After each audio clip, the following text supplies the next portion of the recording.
No, we're live. So we're waiting until 10 exactly? No, we're on, man. I'm just gonna cut this off before they light me up with Sorry guys, Billy String's in there. Yeah. Yeah, we Good don't. music.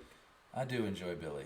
Yeah. But if you have that kind of stuff up, people are gonna start hitting you with hammers. Yeah, man. They'll completely they'll completely shut you down. Yeah. Hammers. Yeah. All right. So it's been how many months, Brendan? It's been 2 months. 2 months since you've been on. I've been on this whole time. Oh, I know. Alone. Well, I've had guys on the show with us, but you didn't have to. You never did an episode by yourself. I didn't. No, the one time I wanted to have the one time I wanted, some people kind of bailed, so you know. So you only missed one. So these things do happen. Yeah. So that's good. I mean, we've kept a pretty good record. Man. Yeah, I think like in the very beginning when we first started up, I think we were doing it like every other week back then. Yeah, I'm gonna move this just a smidge closer. Yeah. Right on. I'm gonna try not to unplug the microphone because it is very fickle. We good? Oh, we're good. Nice. It is very fickle. And if you guys can hear us, if it sounds bad, whatever, just let us know. Or don't. If you don't want it to improve, then don't let us know. But if it's up to you. A little bit more. And attempt not to mess with my sound. We're good. Are we? Yeah, we're right good. On. Okay, well, let's drink a beer because I've been sitting here for like 20 minutes waiting to drink a beer. He's been waiting. We're going right into Brown Thrasher. Brown Thrasher is one of the newer beers from Pretoria. Ooh. That is their brown ale, and it is actually one I really like. Honestly, I think the Red Feather is better, but Red Feather is a really good beer. Brown Thrasher, and we've had Red Feather on the show before, but Brown Thrasher is solid. Man, it is a close second for me. Are they still making Red Feather over there? They still do make Red Feather. They haven't. They've never bottled it. I brought in a growler. Remember our growler? I thought it was going to be temporary, but it was pretty popular, you know. So, our mutually good friend Dan drinks Red Feather there. Yeah, Dan actually I did a Instagram post, and Dan, right. Yeah, Skol.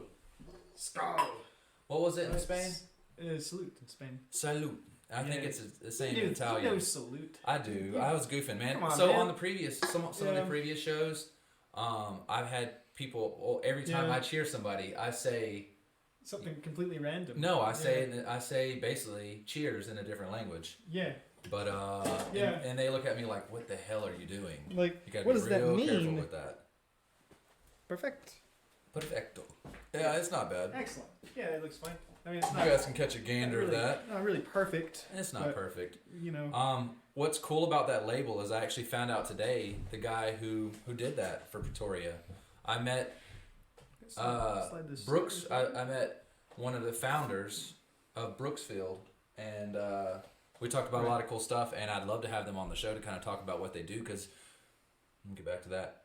There's a lot of similarities between what they do and kind of what we do.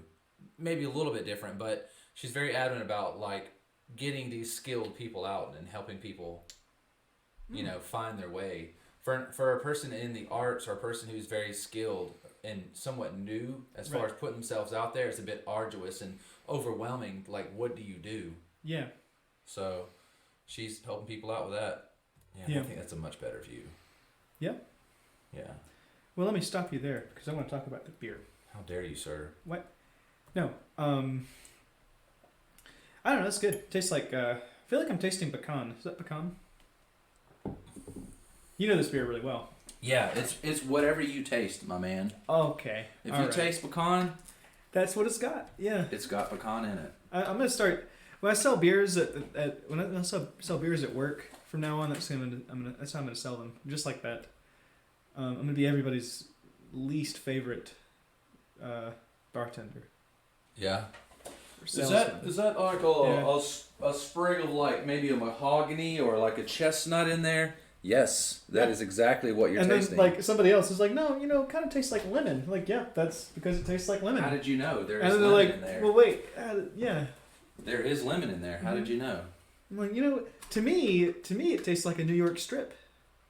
I'm trying to get this camera to load up, but it's not.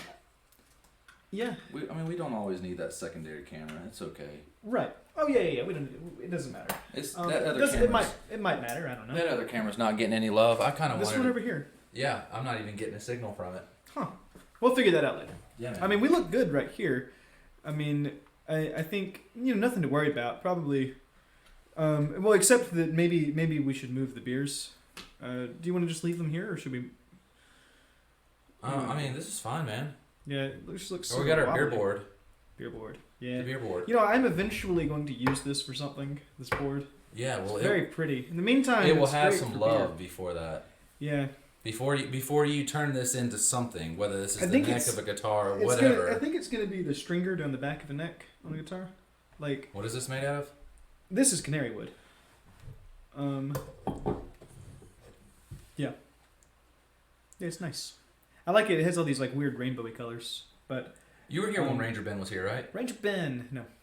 Oh, you missed out on that. Mm-hmm. Who did I have? It was just me and Ranger Ben. He was doing flit napping. He was talking about all the different woods. I did watch part of that one actually. Yeah, super skilled, super smart guy. Interesting guy. Yeah, I feel like I've met him before actually. And in fact, I know I have. I just don't remember when it was. But I don't think it was at G-Hall. In January. Yeah. I demand you come to it. Okay. It is going to be at the Frontier Festival. No, don't tell me. If you're making demands, I don't even know. It's happening. Yeah. It's happening. Yeah. But it's a Frontier Festival, right. and there's going to be lots of really cool people. And Kayla Kirkland, which is Ben Kirkland's daughter. Yeah, you're just going to have to remind me, but I will definitely Yes, go. I will, because we're going. And there's going to be I mean, it's free. We pay for admission to get into Where is it? It's in Chi-Hall. Oh, yeah.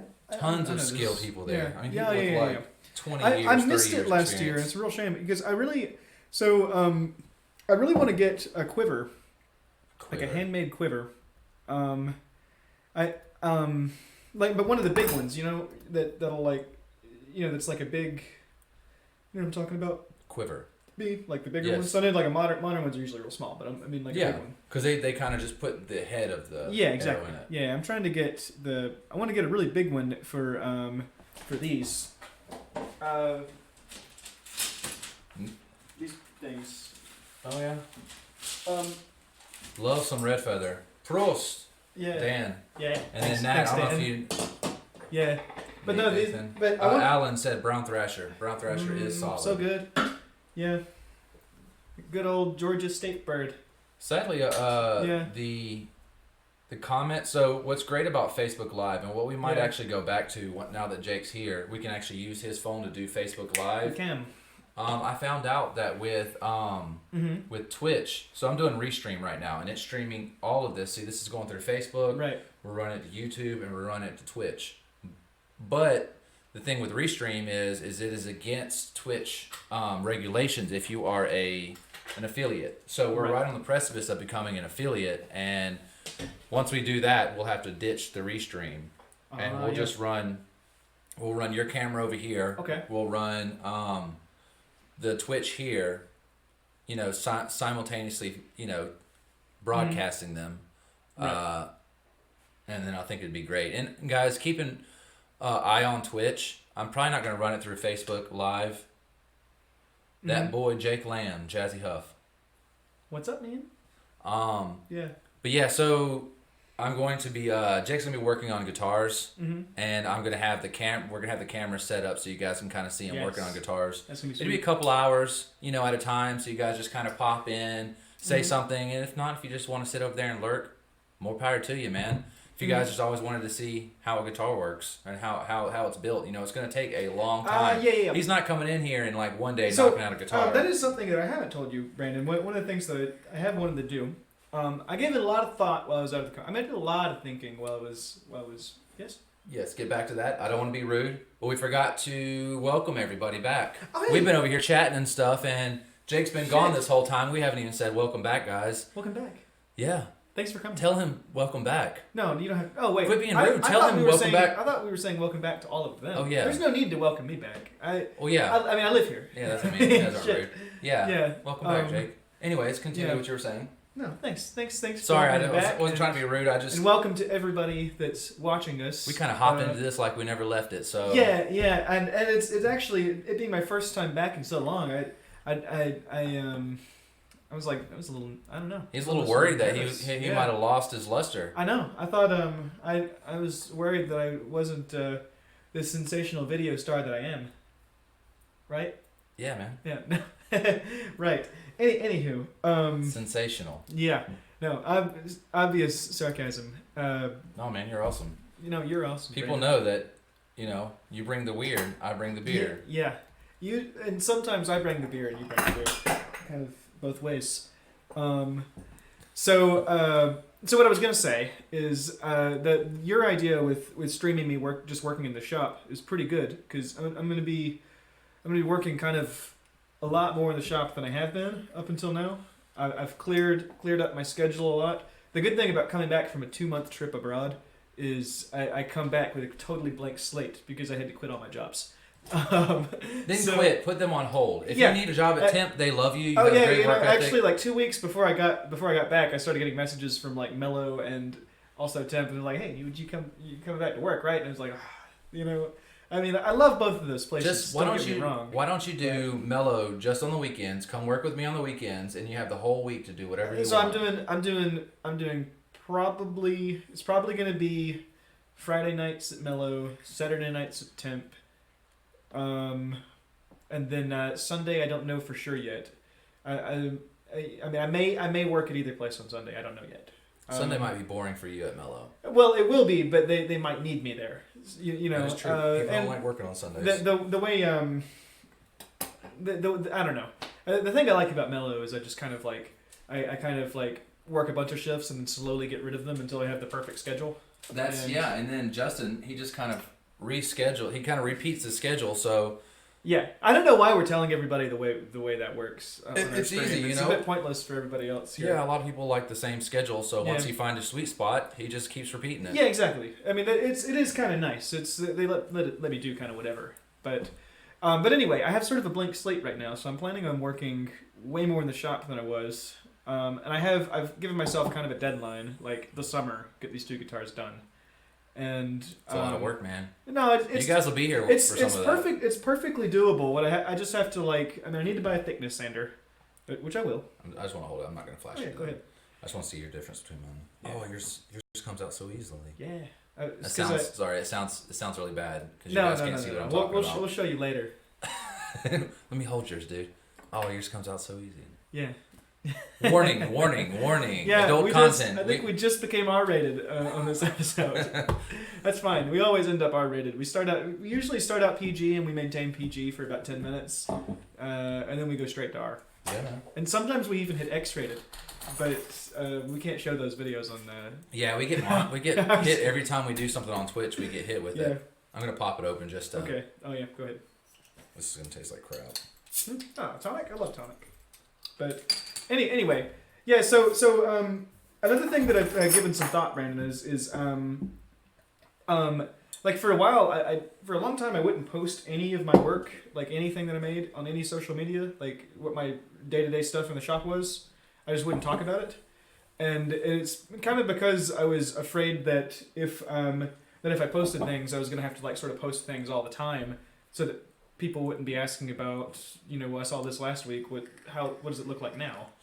You know what I mean? Right, you're put to more of a deadline. People are going to expect results. Yeah, it means I have to pressure myself to get the results. So that I have to make progress every week. And I guess it's the wrong mindset.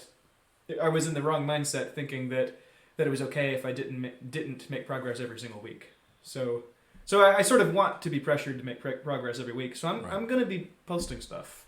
I'm probably going to try. It's my intention to post updated photos of the work I'm doing every week. Maybe every other week. But I'll also be streaming some of it from the workbench when I'm working. I'm trying to maintain a normal 8 to like an 8 to 5 schedule on the weekdays in the shop. And the thing that is going to complicate this is I am in school. You can work it out, man. But yeah, what we're gonna do is we'll make it work. Well, what he'll do is he's not gonna be super hands on with the Twitch. He's not gonna be. Yeah, it's just gonna be kind of a camera watching what I'm doing. Yeah. Sometimes I might be doing something interesting. Other times I might be sanding for 2 hours. Yeah, so I might just read a book or something. I mean, I don't as know. long as you read it aloud, sir. No, if you drop in, you flip a coin. It might be really good, really boring. I don't know. So he'll pop in every once in a while. He'll look at messages. So if you guys have any questions, or if you have any questions now, he'll respond to them as he gets breaks in between doing things. How did you drink yours so fast? I liked it. Man, that was not. It's half a beer, man. I must not have been paying attention to that. No, you were talking, man. You're getting people caught up on what's going on. Right. He's diving into the tonic. I do like tonic. I usually use. So at first we were using like lemon LaCroix. Yeah, something refreshing. Get in there, some suds to take away the flavor, and I was using water for a while because I didn't want. I don't know. I wasn't trying to like bother them too much in there. Jake's dad, Lewis, was awesome enough to let me use this place while he was gone, while Jake was gone. Because a lot of the venues I was going to use, they close so early, and I want to stay loyal to this 10 o'clock time frame that we've set. Yeah. At least for our interviewing and live streaming. At least for the Monday night episodes. Now, and we might be putting more episodes in the week at some point. I might get you to help me out with this Brews with Brewers thing with Pretoria. Yeah, that'd be fun. I have a lot of ideas, and I would really like to maybe every now and then, maybe once a month, do an episode out of town. Like, go and visit a brewery and do their walkthrough thing. See if we can convince somebody to come on and drink one of their beers with us. Yeah, man. There's so many breweries that we could do this at. We can go to Savannah and do it. Simply sensational. We can go to Columbus for and go to Omaha, which is an awesome brewery. Yeah, man. I'm down with that. I know you've been there before. Yes. I got very badly drunk there. Very good, guys. It was very good. I've only been to a couple breweries, honestly. I did on my first, I guess my third U.S. trip. Yeah. That was from Vegas to Canada. I hopped through state parks, and then I'd stop in at an odd brewery, but a lot of them weren't. They might have been really well known in the area, but I had never heard of them. Like the only big brewery I've been to was when I was in Ireland. I did the Guinness, like the factory, the Guinness factory, or the Guinness brewery. I went, I think in Georgia. I've probably been to a dozen breweries in Georgia now. I've been to all the big ones. And I think we have any Georgia brewers on here right now. I don't think we do. Pretoria is the only one. Yeah. And this is from Kennesaw. Oh, okay. Burnt Hickory Brewery. So we're starting and finishing with Georgia beers. We'll get that. Yeah, nice. We're starting and finishing with Georgia beers. Nice. Yeah. We have some of these out here because Jake did some traveling recently, and we're going to address those as they come. These two. But, anywho, I've been to all the major ones. I think my favorite one that I've been to was Three Taverns. Yeah, he has his. It was really his purple hat really good. that he swears is a my Rapturous. Rapturous hat. It's not. Rapturous is nowhere on that hat. Yeah, but it's the same color as Rapturous. It's the same color as the Prometheus, and it's the same color as the Enchantress. Yeah, but nobody cares about the Rapturous. Is the one everybody knows. That's the one that's their claim to fame. So it's a. I mean, when they made my favorite is their Lord Grey. When they died, well, me and Dan on that Lord Grey. Me too. Actually, you remember the first time we had Lord Grey? The first time either of us ever tried it? I think we were both blown away. Yeah, we were at the World Famous in Athens. Yeah. We were at the bar, the World Famous in Athens. Is that still there? It's the bar. Yeah. No, the one place isn't there though anymore, right? The Transmat. Yeah, the Transmetropolitan. Rest in peace. R.I.P. Jake. If Tag's watching, he feels our pain. Yeah, if they opened another pizza place there. If Halim's watching, R.I.P. Jake. Yeah. Oh. R.I.P. Jake. Okay. Yeah. R.I.P. Halim. I'm making a shirt, by the way. Next week I'm gonna have that shirt on here. I do love Halim, but sadly it's unrequited.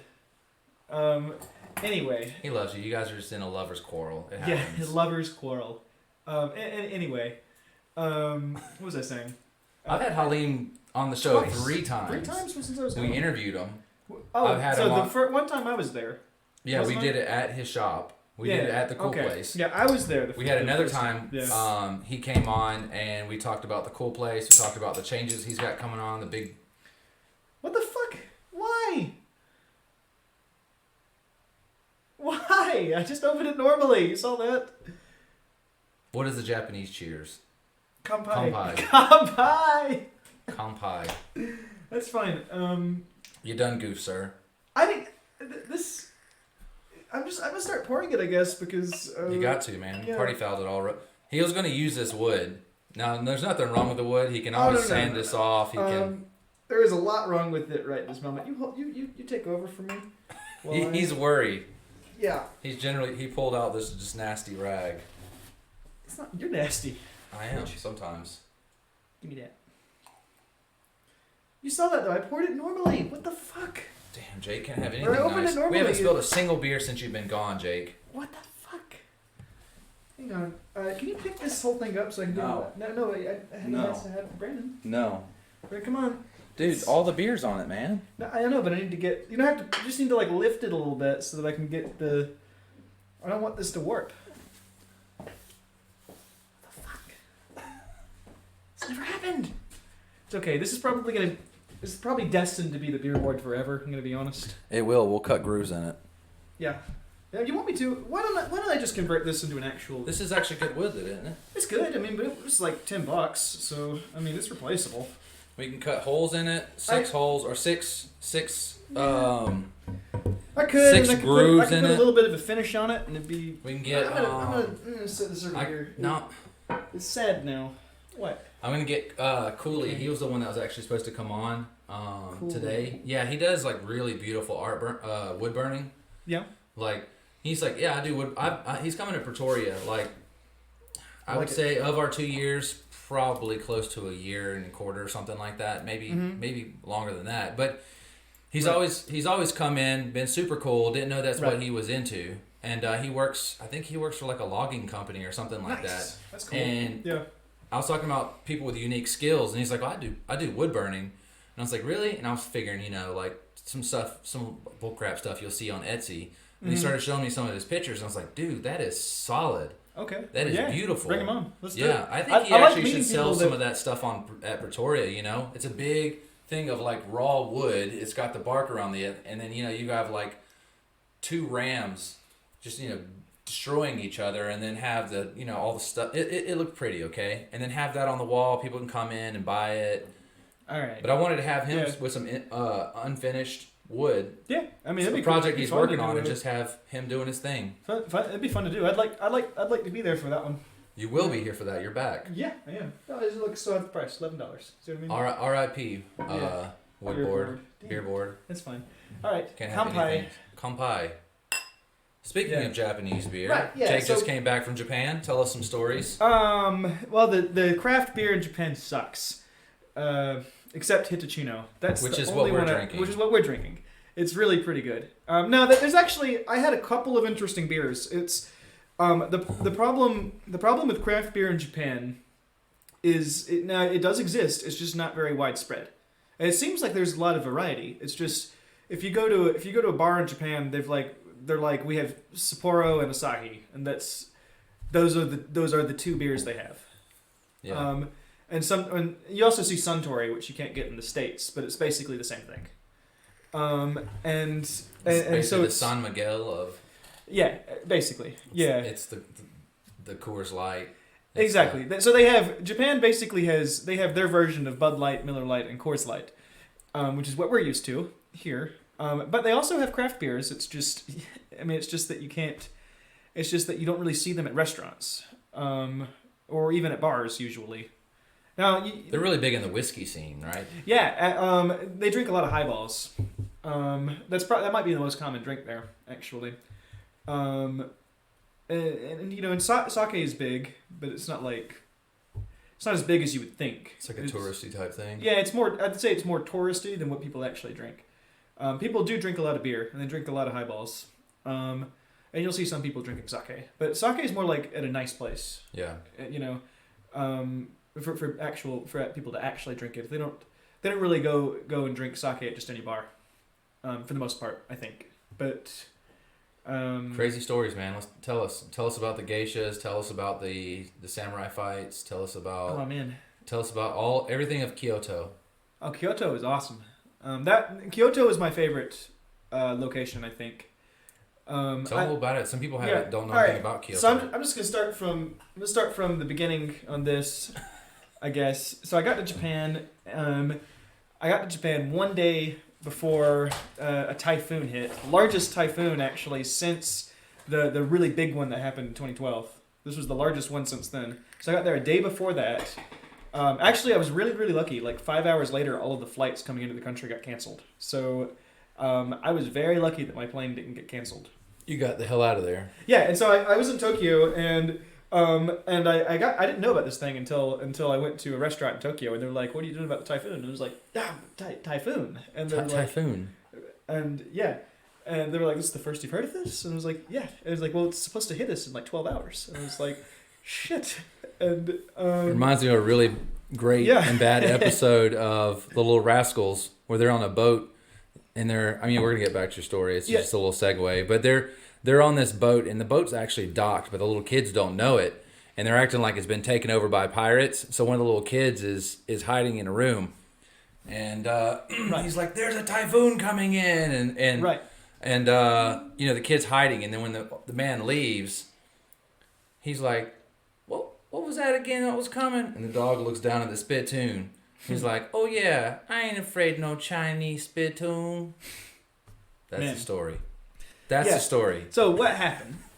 I'm sitting here at this bar, you know. It's like 10 p.m. and this is the first I hear about this typhoon. And they're like, "Yeah, it's supposed to hit us tomorrow morning." What was it called? Hagbus. Typhoon Hagbus. What an awful name. Yeah, it's Filipino, I think. But I didn't mention the name because I didn't know where it was from. But Typhoon Hagbus. Hagbus. Yeah. Hag on a bus. Yeah. Not a very scary name. Hagbus. Anyway. That sounds awful. Yeah. So a giant bus that's a hag as well. So I was in Tokyo, and Tokyo is the area that was supposed to get directly hit. I mean, I was literally about to get hit by this thing. And so it's like 10 p.m. and I find out about this thing. I do some research online, and I'm like, "Oh shit." And so I finished my beer, I left the bar, and I took a train to the mountains, the last train possible to the mountains, and by some miracle managed to get a hotel. A hostel, actually. It wasn't expensive even. It was a total miracle. Mountains of Tokyo? I went to Nikko, maybe 4 hours from Tokyo, maybe. Was the train full of people? No. It was the last train. Nobody leaves town at the last second. You know what I mean? Like I did. Everybody else knew about this and evacuated days ago. There's one guy who's like, "You got balls." Yeah. You ain't even worried about the typhoon. And Jake's like, "Typhoon?" He's like, "Kampai." Yeah, that's what happened. I turned that Japanese guy into a Western bar guy. Yeah, exactly. Kampai. Yeah, you ain't afraid of no typhoon. Ain't afraid of no typhoons. Yeah. It was yeah, so the typhoon wasn't as bad as, it did knock out a lot of the metro, and it maybe paralyzed the city for 2 or 3 days. But I was glad I left there because most of Tokyo lost power, and and all the businesses closed. But yeah, it was kind of interesting to see because like when I really wonder how I missed it the first day there, how I went the whole first day without knowing about it because because Orion. Chandler said, welcome back, Maine." Thanks, Maine. Matt Allen said Japanese whiskey. Yes, we'll talk about Japanese whiskey in a minute. I did tour Hibiki. It was good. Hibiki's continue with it's your like story, near Kyoto, like sort of between Kyoto and Osaka. A good spot. So I barely missed that typhoon. I think Orion was also a typhoon. Is that there was like 2 that happened while I was there. But Hagbus was the one that was really scary. I hate that I can't see all of my messages. I want to see all the messages. It's okay. Yeah, but people are saying stuff, and Kanpai, okay. Gaijin. Yeah. What was I saying? Shit. Yeah, I don't know. But like when I left the bar, I suddenly started noticing things that I should have noticed before, like people putting sandbags in front of their businesses. You know, and These guys were ready. like they were. You did not. And See I this I at went the all. whole first day completely oblivious. And Orion is a beer. Orion. Oh yeah. Right. That's right. Orion. I don't know if I ever had Orion when I was out there. Maybe. But I don't know. Yeah, I feel like Japan really struggles a little bit in the craft beer scene. Although I went to a place in Tokyo called Popeye. They had 90 draft beers from all over Japan, and it was pretty much. I think they had maybe 10 beers from that weren't from Japan, and they had like something like 70 or 80 Japanese craft beers. Pretty solid. And I had some very good ones. But most interesting, I had a buckwheat ale. If I don't know. Sounds good. It was amazing. I had a kelp stout. Stout. Yeah, Interesting. in Canada, in How was it? Vancouver Island. It was nice. Had a nice little salt to it. I've had one kelp flavored thing in my life and I hated it. It was in Japan. I went to an udon shop. Udon is like egg noodles. They're like thick noodles. And well, yeah. So I see. I'm in Kyoto, just walking through some Japanese gardens, you know, and I see this beautiful little shop. It's an old tea house. Okay. Did you get some good tea? Yeah, I had some tea, but No, did you bring some back? I did not bring any back. But I'm shipping some home. It's one of those things that I made myself a little Japanese care package, and it's all arriving eventually in a couple weeks or so. All right. Might be a little while, but we'll have some tea then.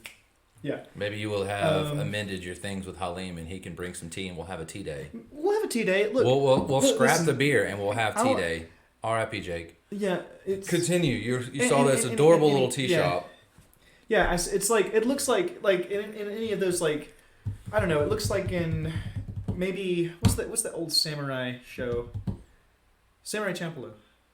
You remember that from the 90s. I mean, that could have been anything, man. That could have been anything. That could have been Zatoichi. That could have been Lone Wolf and Cub. Only one I've seen is Samurai Champloo, and it reminds me of like one of the little tea houses that they pass on the street and stop in at. I want to go to one of those. I want to go to like a little. Exactly. It's like it looked like a little road. I want a little tiny ramen shop that there's just some old guy sitting there eating ramen, and there's some old guy serving it. I've seen those. Yeah. I'm gonna sit down, and they're gonna be like, "Oh, yeah. Gaijin." No, they don't do that. I actually in the entire 40 days in Japan, I never heard anybody say gaijin. So, but it's sort of like a taboo word there. Is it? Yeah, kind of. Right on, man. Japanese are with it, man. Yeah. Get all these labels out of here. Yeah. Just call me a friend. Cobra whiskey. I do like Cobra whiskey. Didn't see any ladyboys, unless I didn't recognize them. No, ladyboys are in like Vietnam and Thailand. Yeah, I know. Yeah. There might be some in Japan. You go probably. to maybe the proximity to Osaka or something. I don't know. Yeah. Well, Tokyo. Who knows? Yeah. Jake wasn't adventurous enough to find that out. Continue. This little tiny shop. He's making a face. No, anyway. You found you. Oh. No, I'm just kidding. All right, continue. This tastes salty to me. We were talking about kelp. That's why. Oh. A little tiny shop. That's like it looked like a little tea shop. I have a photo of it. I wish we'd taken some of our time before going on. Yes, Jazzy, you're correct. Yeah, kind of the same. I think it carries some of the same taboo. Yeah. But what was I saying? Tiny little shop. Yeah. It's this tiny little udon shop. It looks like it's an udon and tea shop. They sell udon and tea. Right. And I go in there and there's this. They speak zero English and there's this old lady. It really put your Japanese to its test. I know about basically just enough to order food and not make a fool of myself and like ask basic questions, which is really all you need. I mean, if you think about it, maybe all you ever really use in day-to-day life is like maybe 100 words. You know what I mean? That's fair. And anything beyond that is conversation. So I'm not really capable of conversation, but I'm capable of doing things. Anyway, yeah. So I go into this place and you have to sit on the floor. There's like by these like little windows, and you can just see all the Japanese gardens, and It was so picturesque, but the food was awful. Oh, Oh my god, it was terrible because all the udon they used only a kelp broth, and super salty. no, it tasted and smelled and looked, for that matter, exactly like a fish tank. I mean, it had like big clumps of like slimy kelp, and I might have liked that. yeah. Well, I mean, you're a slimy guy, so These things are true. yeah. No, but I mean, it was really what but the old lady that was serving it was just the nicest soul I've ever met. She asked you if it was good, and you're like, And so I sat there and begrudge and just painfully ate all of this kelp stuff, this fish tank of udon. I just sat there and ate the whole thing because I didn't want to disappoint her. Yeah, but it was the restaurant was so picturesque. I wish I could have walked in there and just pretended to eat. I mean, I could have been the one eating. it was really maybe the prettiest restaurant, one of the prettiest restaurants I've ever seen, and it had like 4 seats in it. That's it. And it was just beautiful, and it's like it was in the middle of like a big Japanese garden. Actually, right near Arashiyama, which is the bamboo forest that everybody sees in Kyoto. You went there? Yeah, it was right. It was right next to that, right next door, basically. Kyoto is very, very pretty. It's like you can walk like a mile and find some World Heritage Shrine. Right. If you walk 2 miles, you'll be in some huge Japanese garden, and maybe 20% of everybody you see walking around is wearing kimonos. Now they don't really wear them in the rest of Japan. It seems like, unless it's like a wedding or something. Yeah, because But Kyoto's a really old town, really old traditional town. Yeah, well, it's and I think also people go there to sort of get the feeling of old Japan. Yeah. Even in Japan, they do that, I think. So you get so even the Japanese people are doing the things that are kind of touristy. Yeah. There, and which is wearing kimonos and that, but it really adds to the feel of the town. But then if you go downtown at night, it's like being downtown in Tokyo because it's a big city. So that's what I really liked about it. It kind of, I felt like you had everything that Tokyo had to offer in Kyoto, but you also had all this traditional stuff that you would have to work really hard to find in Tokyo, although it is still there in Tokyo. Yeah. They've just been really Tokyo's adamant just about massive. They've been adamant about retaining it. Yeah. And apparently, Yeah. it was one of the places that was often erased off of a list of bombing sites. Well, yeah, actually, speaking of that, I went to the Hiroshima Peace Museum and saw all the old bombing plans and by which criteria they were selecting them. You told me about some of the interesting drinks as well. Yeah, that was almost offensive. I found when I was in Hiroshima, I found a bar that sold atomic bomb shots, and it's like, what the fuck? Yeah. I mean, that's like... They were very insensitive about it. They're like, it's in the past. I don't know. We learned from it. You guys are cool now. I don't know. That was surprising to me to see anything that was...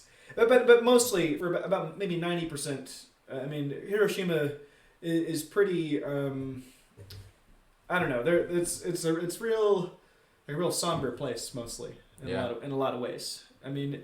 So that place was unique. I mean, Hiroshima has its seedy nightlife like any town does, and that was part of the seedy nightlife. Was atomic bomb? Yeah. Drinks. I don't know. Maybe one of the coolest things I did in all of Japan was the Peace Museum in Hiroshima. I mean, it's really, really, really fascinating. I mean, they have they have all kinds of things that are just amazing. And another thing I like about the museum is it's basically, it's big. I mean, you could spend hours in there, and it's a fascinating place to go through. But it's only 200 yen, which is maybe $2. It's cake. A little less than $2 actually, maybe like $1.50. So yeah, beautiful, beautiful museum. And there's some stuff there that you just wouldn't believe, like. There's a cement wall that survived the bombing where you can see the shadows of a couple of people. Oh. Yeah, who were disintegrated by the blast, and it's basically bleached the wall behind them, leaving only their shadow. And it's like looking at a ghost. It's kind of haunting. And there's there's like old bicycles and stuff like that was destroyed. People's clothing, stuff like that. All kinds of relics that survived the blast. There was maybe a box that contained like 1,000 glass bottles from like a medicine shop. Said we should have a Vietnam War show. I like it. Good Morning Vietnam. I love that movie. He's like, yeah. he's like making the goofiest face possible. Yeah. Good morning. Good morning, Vietnam. I like it. Yeah, I love You that. gotta do that. Yeah, I love that. Yes. Yes, I love that movie. Yes. What was I saying? Son of a bitch, I lost it. Yeah, Hiroshima. Recommend going. It has The Peace Museum. Yeah. Wonderful. But there's some things you wouldn't expect in Hiroshima. Italian food. It has very good Italian food. In fact, I went to a pizza place in Hiroshima. The owner of the restaurant, who cooked my pizza that night actually, but the owner of the restaurant, won the Neapolitan pizza championship in Naples, Italy. First place in the whole world. It's pretty impressive. I've been to Naples, and they have some solid pizza. There's some, yeah. Yeah, I mean, that's what I mean, yeah. I mean, Italian pizza. Yeah, Neapolitan style is my favorite. You had your fair share of that. Yes. I didn't really get burnt out on it. Yeah, it's hard. It's really and then, hard to do. whenever they make it so easy for you and make it street pizza, they just roll it up and hand it to you, and you're just like... Yeah, streetza, man. It's the best stuff. The streetza? Is that what you call it? Streetza, yeah. Yeah. Street pizza. Street pizza. Streetza. Yeah. Yeah, but, man... yeah, I mean, it was one of the best pizzas I've had, though, was in Hiroshima. I mean, it was phenomenal. But the thing I like is you can also go and get stuff like ramen, which you probably can't get in Italy. You probably can, but I don't think you're going to find anything quite like Japanese ramen outside of Japan. Maybe. I mean, you can get some stuff that's almost authentic, but it's either going to cost you 3 times what it really is. How cheap was the Japanese Italian pizza? About $15, maybe $14. Not bad. It was what I'd pay for a pizza in the States, a Neapolitan pizza in the States. Now in Italy, you'd pay about $7 or $8 for it. Nah, yeah, I was gonna say I paid like $3 or $4. Yeah, for a streetza, yeah, $3 or $4. But no, I mean I've had a full pizza for pretty cheap. For $4? I think the best deal I got on pizza in Italy was maybe €7. Even still, it's a big pizza. But at the restaurant where I got, that's the one that's on my Facebook profile picture actually. That pizza. That was Peas in Milan, Italy, and they. The thing I loved about it is you go out there and you wait in line, and because it's real popular, so there's a line to get in. But they bring everybody waiting in line prosecco and a little appetizer just for free, and then when you sit down.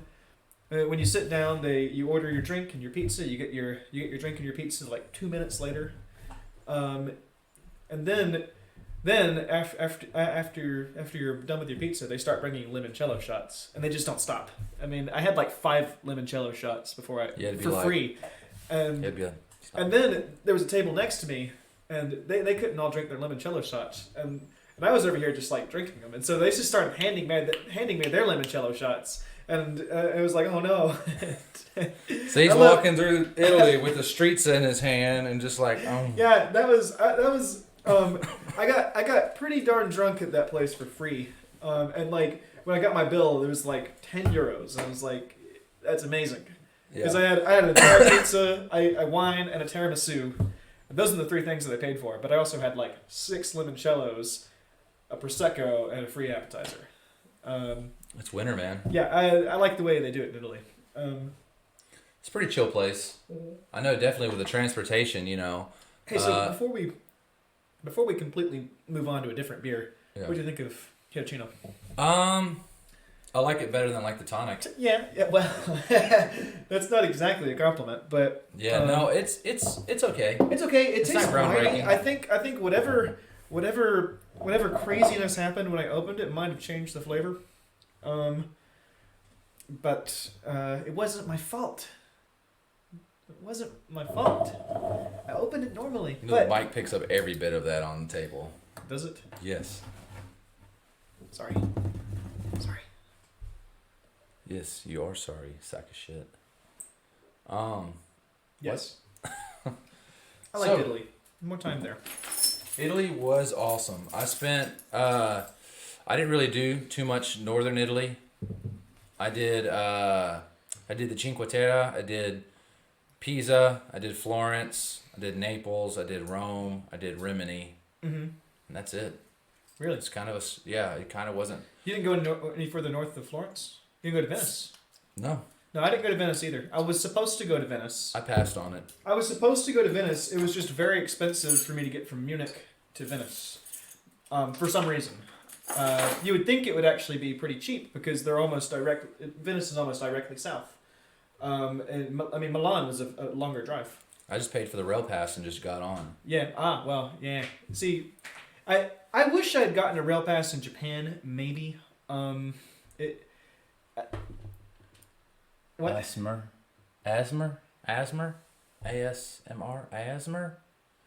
Yeah. Asthma?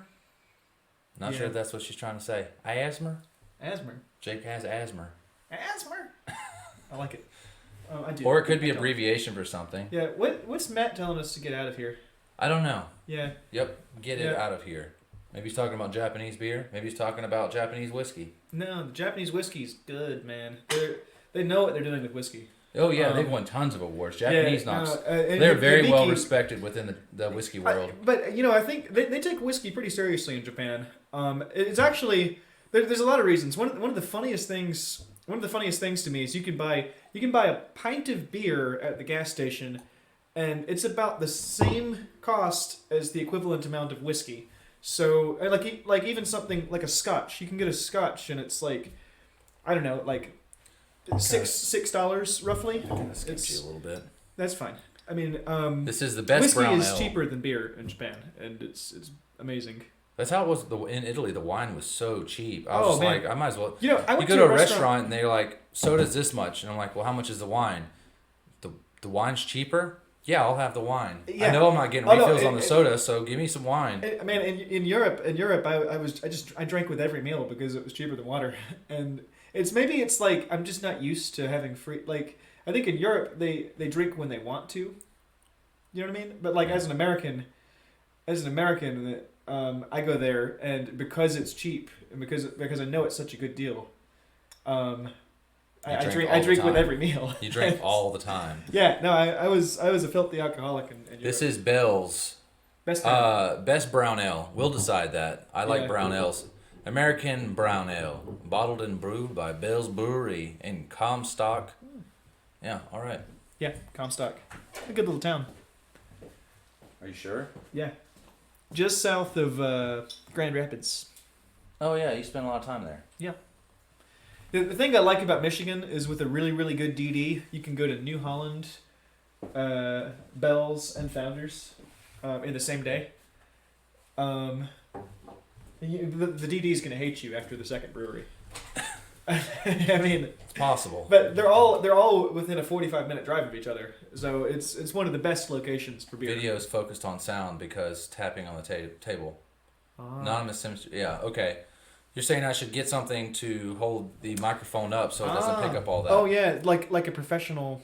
Yeah, I know all what in you're due talking about. time. All in due time. Yeah, we should. I'm actually- think of how well- professional we'd look with. Well, little, I'm with the pricing truck- it. I've been pricing it. I've got a couple of them in there. I was Yeah. gonna look for a Black Friday sale for it, but I didn't see Yeah. anything. Oh, I wow. saw a new webcam microphone. It was another one of these Mhm. and a better webcam than that one. Yeah. Well, I don't know. We'll figure it out. Maybe we might be able to attach it to my lamp somehow.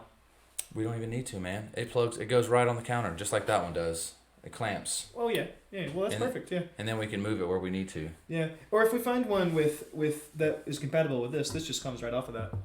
And That is true. yeah. We can just say fuck that lamp. And and the get you know outta the here. little base like that. If we get one that's close, I can machine it to size. As long as it's not smaller. If it's larger, I can make it fit. If it's smaller, it'll just sit and float in there. Yeah, it will wobble all weirdly. If we don't move it, it'll be all right. Yeah, we'll figure it out. Sorry, I don't have to keep.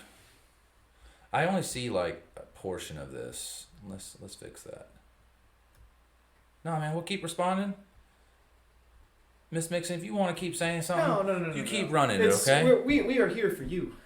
We're here for all of you. Yes. Cheers. Yeah. Cilantro. Yes. Making a face. It's good. I was thinking about it. I like this He was more. like- I like this more than the Pretoria one. It's less sweet. Fuck, man. Oh, hey. What do you think? Fuck out of here. I haven't tasted it yet. Bastard, hurry up.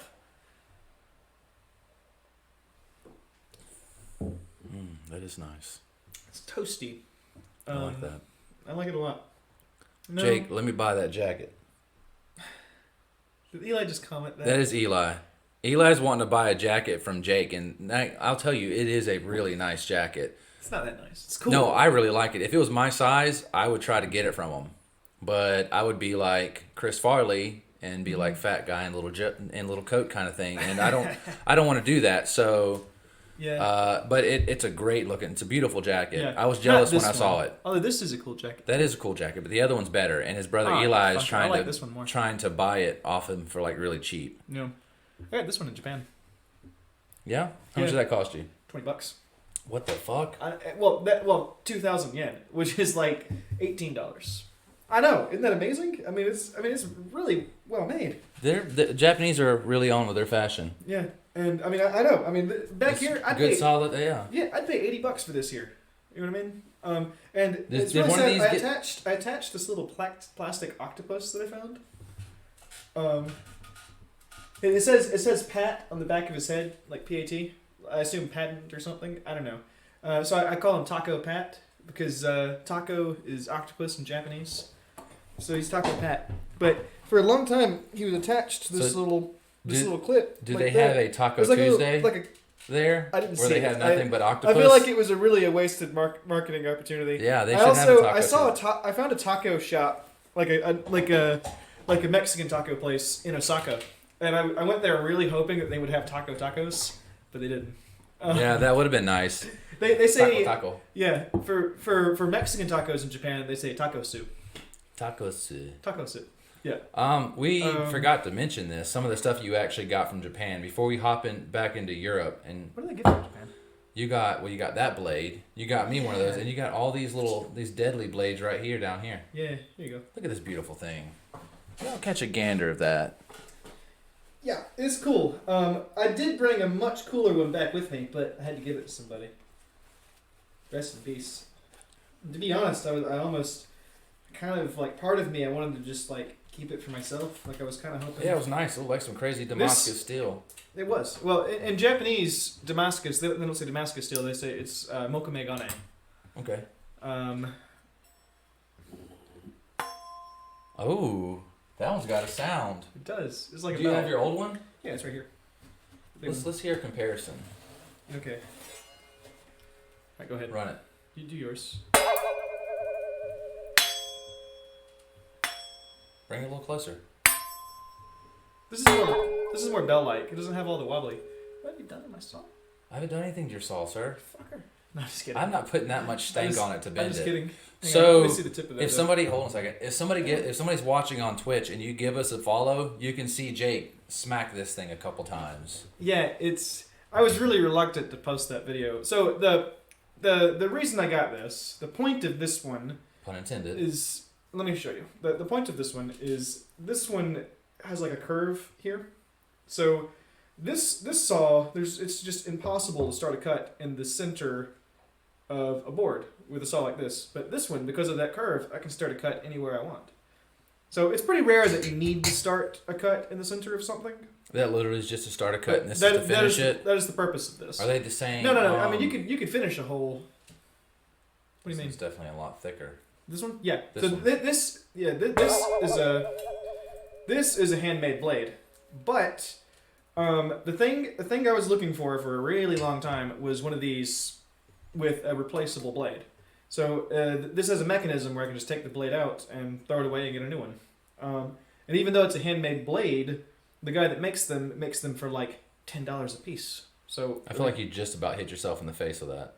it wouldn't be the first time I've injured myself. He's in one of like, these. you just for $10 a piece. Yeah, $10 a piece. I really need to stop. No, that wasn't a follow. That was Yeah, it's okay. I really need to Somebody sent me a stop. friend request. Said.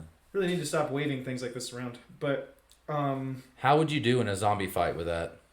well, maybe. This It one. did work in yeah, that you can kill at least one zombie. Your blade is completely fucked after that. I feel like this one's much sturdier. So like if you Yeah, when you. like, I feel like that one you might actually be able to kill. This one you might actually be able to kill a few things with. Small squares. Yeah, I still think you might be better off even with the pocket knife than one of these. And then you've had this one for a while, yeah? Yeah, and this is just a dovetailing saw. It has the rigid back, which. What is up? So I'm guessing these all come Yeah. from the same company, right? No, all different. Really? What's up with the handles all being the same? This is just how they do it. They just wrap them in cane there. They do this for other things too. It's just cane. You can get it in different colors So too. what's Some that one doesn't have companies, the company name on it? Yeah, some companies dye them. This is Gyokucho. Gyokucho. This is probably all. I think this is also Gyokucho. Gyokucho is the best brand you can get outside of Japan. This I don't know, but I'm gonna hand that to you.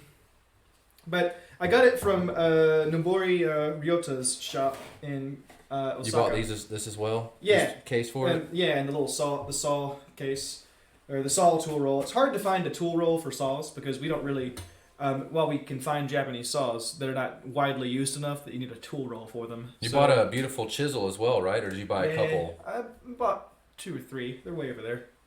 I'll get them in a minute. But yeah, I was pretty pleased with. I've always wanted one of these. And you can actually, it's really similar to a flooring saw that you can get here, but I don't know. You were over there. They had a giant tool festival, not the band, but the actual tools. I think there's some advantages to this that you don't have with the flooring saw, but I won't go into that. I mean, Let's see that chisel. the chisel. Yeah, man. It's gonna take a lot of work. No, you just lay it down, man. I'll keep it up. I'll drink a beer while you're working on that. You might as well show it off. I will. You went to the other side of the world to get it, so Yeah, that's not really why I went. not just he didn't go there just to get that, but he did tell me before he was leaving that he was going to this festival for tools. Yeah, I was and really there's gonna be all excited these about artisans it. and skilled It people was, there. It's the so. largest. It's the largest hand tool festival in the world. But the Kanemano Matsuri. Kanomano Matsuri? Kanemano? Kanomanu. Kana Manu. No, I'll tell you that.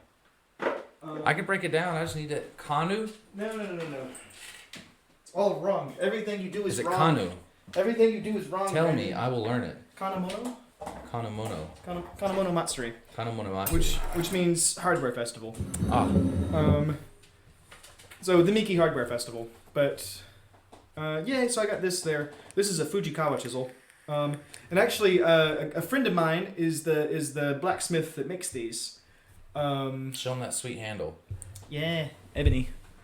Very nice. I still haven't set the hoop. I need to do that. But with Japanese chisels, you have to hammer this down, and then put this on there. And What's the then hammer it in significance of that place. hoop? Holds the blade so- in there? No. So if you use a hammer to strike your chisel, and you don't have this hoop, then the wood's gonna split. But if you have the hoop on the end of it, just like this, well, then you hit the metal thing and it's really loud, and the wood is still gonna split. But if you set the hoop a little bit further down, and then flatten the wood behind it, Eventually the wood will the taper hoop, around yeah, it? the hoop, yeah, the mushrooms kind of, and the hoop prevents the wood from prevents the splintering. wood from splitting. So, and with an ebony handle, that's very important because it's a very very rigid handle. What was it's that very wood pretty. that you like a lot that is super hard to work with? Splinters and Oh, over there, Wenge. wingay. They could probably do a handle with wingay. You wouldn't want to because you get eaten by splinters, but I mean it would just Wenge produces the worst splinters out of any wood, and they're poisonous. So it's just, I mean, it's something about it. I don't know why. It's just like if you touch it the wrong way, you'll pick your hand up with like 4 splinters, and it's just like, and you can like delicately touch it and get splinters. It's a good thing when I was finding that wood board, the Yeah. beer board, that I did not actually find the wingay and get Oh yeah, or it's a good thing the Wenge didn't find you. the wingay wood. It's kind of like, you yeah. know, when I was traveling through it's a dangerous wood.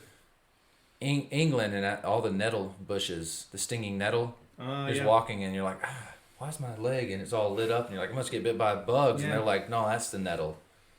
And you're like, nettle? And they're like, yeah, hold on. They grab like some dock plant or whatever they call it and rub it on there, and it usually alleviates it. Yeah. Get close to the mic so they can hear it tearing away at your skin. Oh, it's not. I'm shaving with it a little bit. I don't know if they can actually see that. No, probably can't see it so well. It actually needs to be sharpened again. So I sharpened it and then I carved a sheath for it. This is the guitar guy. It is the guitar guy. This guy builds guitars. He rubs on guitars. I don't do that. He deals with the wood all day. Yeah. Yeah. Don't say that around all people. My friend, this is a funny story. When I was in Galway, Ireland. You about to shave your mustache? No. You about to do it? You were there, man. I thought you were just gonna. I was thinking about it. So we were in Galway, and I was hanging out with this Dutch girl named Judy, super cool, and we're hanging out with this guy named Bam as well, or Brian. He goes by Bam. He's a singer. He kind of just travels around, and he stays in hostels with money he makes when he sings. No instrument. He just dresses dapper as hell and just sings into a microphone and speaker and all that. Whatever. I like it. I'm hanging out with Judy. It's the first time I've met Judy. Brian's like, hey man, I owe you that pint of Guinness. I'll take you somewhere. We'll hang out. And Judy, can I bring her along? She came by herself and she's in the hostel with me, in the room with me, and she doesn't have any friends. She looks bored. I'm like, sure, bring her along. Brian's a very odd character. He's awesome, but he is odd in a good way. He sings a mixture of African field hollers, like slave hollers, and Irish, like old Irish Gaelic songs, and he mixes them together, an amalgamation, and it works. Brian doesn't. It sounds great. You don't think they'll work, but they do. But Brian's talking to Judy, and I'm listening as well, and they're talking about something. Okay. And she just says like yeah, like as part of. She's like she's listening to him. Yeah. Like I do. Yeah. And he gets pissed because he figures like she's saying like like brushing him off, and he's like, no, don't you me, don't me, and he's super pissed, and she thinks he's joking at first, and then she realizes that he's actually pissed, and she's like, whoa, I'm sorry, I didn't mean it in any kind of way. I'm just saying like I agree with you. Like obviously there's some kind of cultural difference, and this is totally acceptable in Dutch, like in the Netherlands, this is okay. I'm saying, like I'm agreeing with you. Continue. But yeah, he was super upset. He took offense to it. But after that, he was cool. We drank more. That's funny. Fun times. I went back and saw Brian again a couple years later. Doing the same thing, just being awesome. Yeah.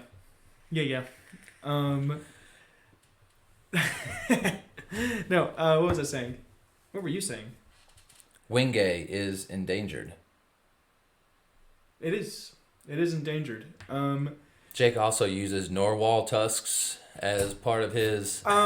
Wingay is CITES 4, so you can buy it, you can export it, you just have to have paperwork. It takes me about 2 years to get it usually. Well, I don't have to actually import it. The people that import it takes them 2 years, but you can buy it at like Big Jim. Well, yeah, Big Jim probably has some. Big Jim's got lots of wood. But you can buy it from. But I mean, there's like plenty of like lumber yards that import CITES listed woods. So you can buy all kinds of interesting things. I use Wingay is one of my favorite of the African hardwoods. But I'm a big fan of Padouk. Padouk. Yeah. But the stuff that's getting really rare is stuff like Madagascar rosewood. That's about to hit CITES 5, and when that happens, you can't import or export. Yeah, you're screwed. But I mean, we're sort of the fine hardwood industry is kind of recovering from the Industrial Revolution, and things are improving. Like so, Honduras rosewood was extinct briefly. It was basically effectively extinct, and it is extinct in Honduras. But now they're sustainably growing it in Fiji, same species. For cutting it down. Yeah, and it's they say, well, yeah, but but it's one thing to cut down all there is of something, and it's quite another thing to grow it for many years and cut down some of it. They need to grow more in Honduras. Yeah. Bring the strands back to Honduras. I think they have started growing it in Honduras, but maybe 30, 40 years ago, they started growing it in Fiji. And it's just they had sustainable practices there. And so now you can get Honduras species of mahogany. But for a couple of years, you couldn't get it until the stuff from Fiji came of age. So, in a few decades, we'll have Brazilian rosewood again. Brazilian rosewood is what all the golden age, like Martin guitars and some of the Gibson guitars are made out of. That's the wood that the Gibson factory got raided over, was Brazilian rosewood. And they were using Brazilian that didn't have the proper paperwork. Yeah. And so now you can still buy Brazilian rosewood. You just can't buy anything that's being harvested today, or it's illegal. So everything that we have on the market right now is from the 60s or 70s. Yeah. Is when it was Which cut is down. why these old guitars are really sought after. Yeah. And Brazilian rosewood it has some tonal properties that, that make it superior to a lot of woods. Sure. It's really dense and really stiff. That's exactly what you want on that kind of wood. But I wouldn't say that it's necessarily superior to a lot of things. I think Wenge is a close substitute. I think Paduk is really similar. I'm kind of upset that you. To be honest, I don't. I'm kind of upset that you weren't here for Ben Kirkland. I think you really would have enjoyed that. Kirkland. Survivalist, the primitive skills. Yeah. Yeah, he wanted to actually start a fire in here. I heard about that. I was against it. I know. I told him against it too, and he's like, I have literally set a fire to a congressman's desk or something like that. And he's like, a controlled fire is something completely different. And I was like, I don't know, white ceilings and stuff. Plus, they're being so nice to let me use their wood shop for streaming while Jake's gone. Like, I don't want to. If this is my place, burn it down. But there's two reasons I said no to that. One is you weren't there for it. One, I have a landlord, and while it's unlikely that he will ever watch our show, it's unlikely he is our only follower. If he did and saw us starting fires in the wood shop, I don't know how I'd feel about it. It's a controlled fire. Yeah. He wanted to show different ways to start fires. Reason two, I have woodworking friends whose shops have burned down. Wouldn't that be great for the stream though? The shop burning down? Well, yeah. It'd be great. Yeah. We'd have so many viewers. It would be, there would be a lot of action that we don't normally get. Yeah. But anyway, if Jake would be over here with his beer. So this is okay. Yeah. Just sipping his beer. So shops burning down does happen, as woodworkers, everybody is most people I know are very, very fire conscious, and where's your fire hydrant? Huh? Where's your fire extinguisher? It's in the closet, but fire probably hydrant. shouldn't be in the closet. But fucking fire hydrant. But anyway, yeah. So I'm not like I don't know. Like all of my woodworker friends, if they saw me start a fire in my workshop, they'd be like, "Man, Jake really isn't." Those are some cojones you have, Jake. Those are some they would either think that, or they would think I was an idiot. Marbles that you have. And I these are all people that I want to impress. That who I want them to think something of the work that I do. And if I'm in here setting fires to my workbench, right? That is true. Hey, now that you're back though, we can go hunting with Billy Shores. Yes, he's been talking about that. We do need to do that. I've been wanting to do that. Yeah, I definitely want to do that. I'm gonna go out to Big Jim's and buy some wood, and I'd love to have. I would love to build a bow out there. We'll even have some video of him doing what he does, and we'll have it on the show, kind of just for anybody who's interested, just kind of showing it off. I'd like to do that. I'd like to do a repeat with. Yeah, I probably should drink mine. A repeat with Trenton Ty, blacksmith. Yeah. Maybe have some video of him actually doing what he does. I want to challenge him to a sharpening contest.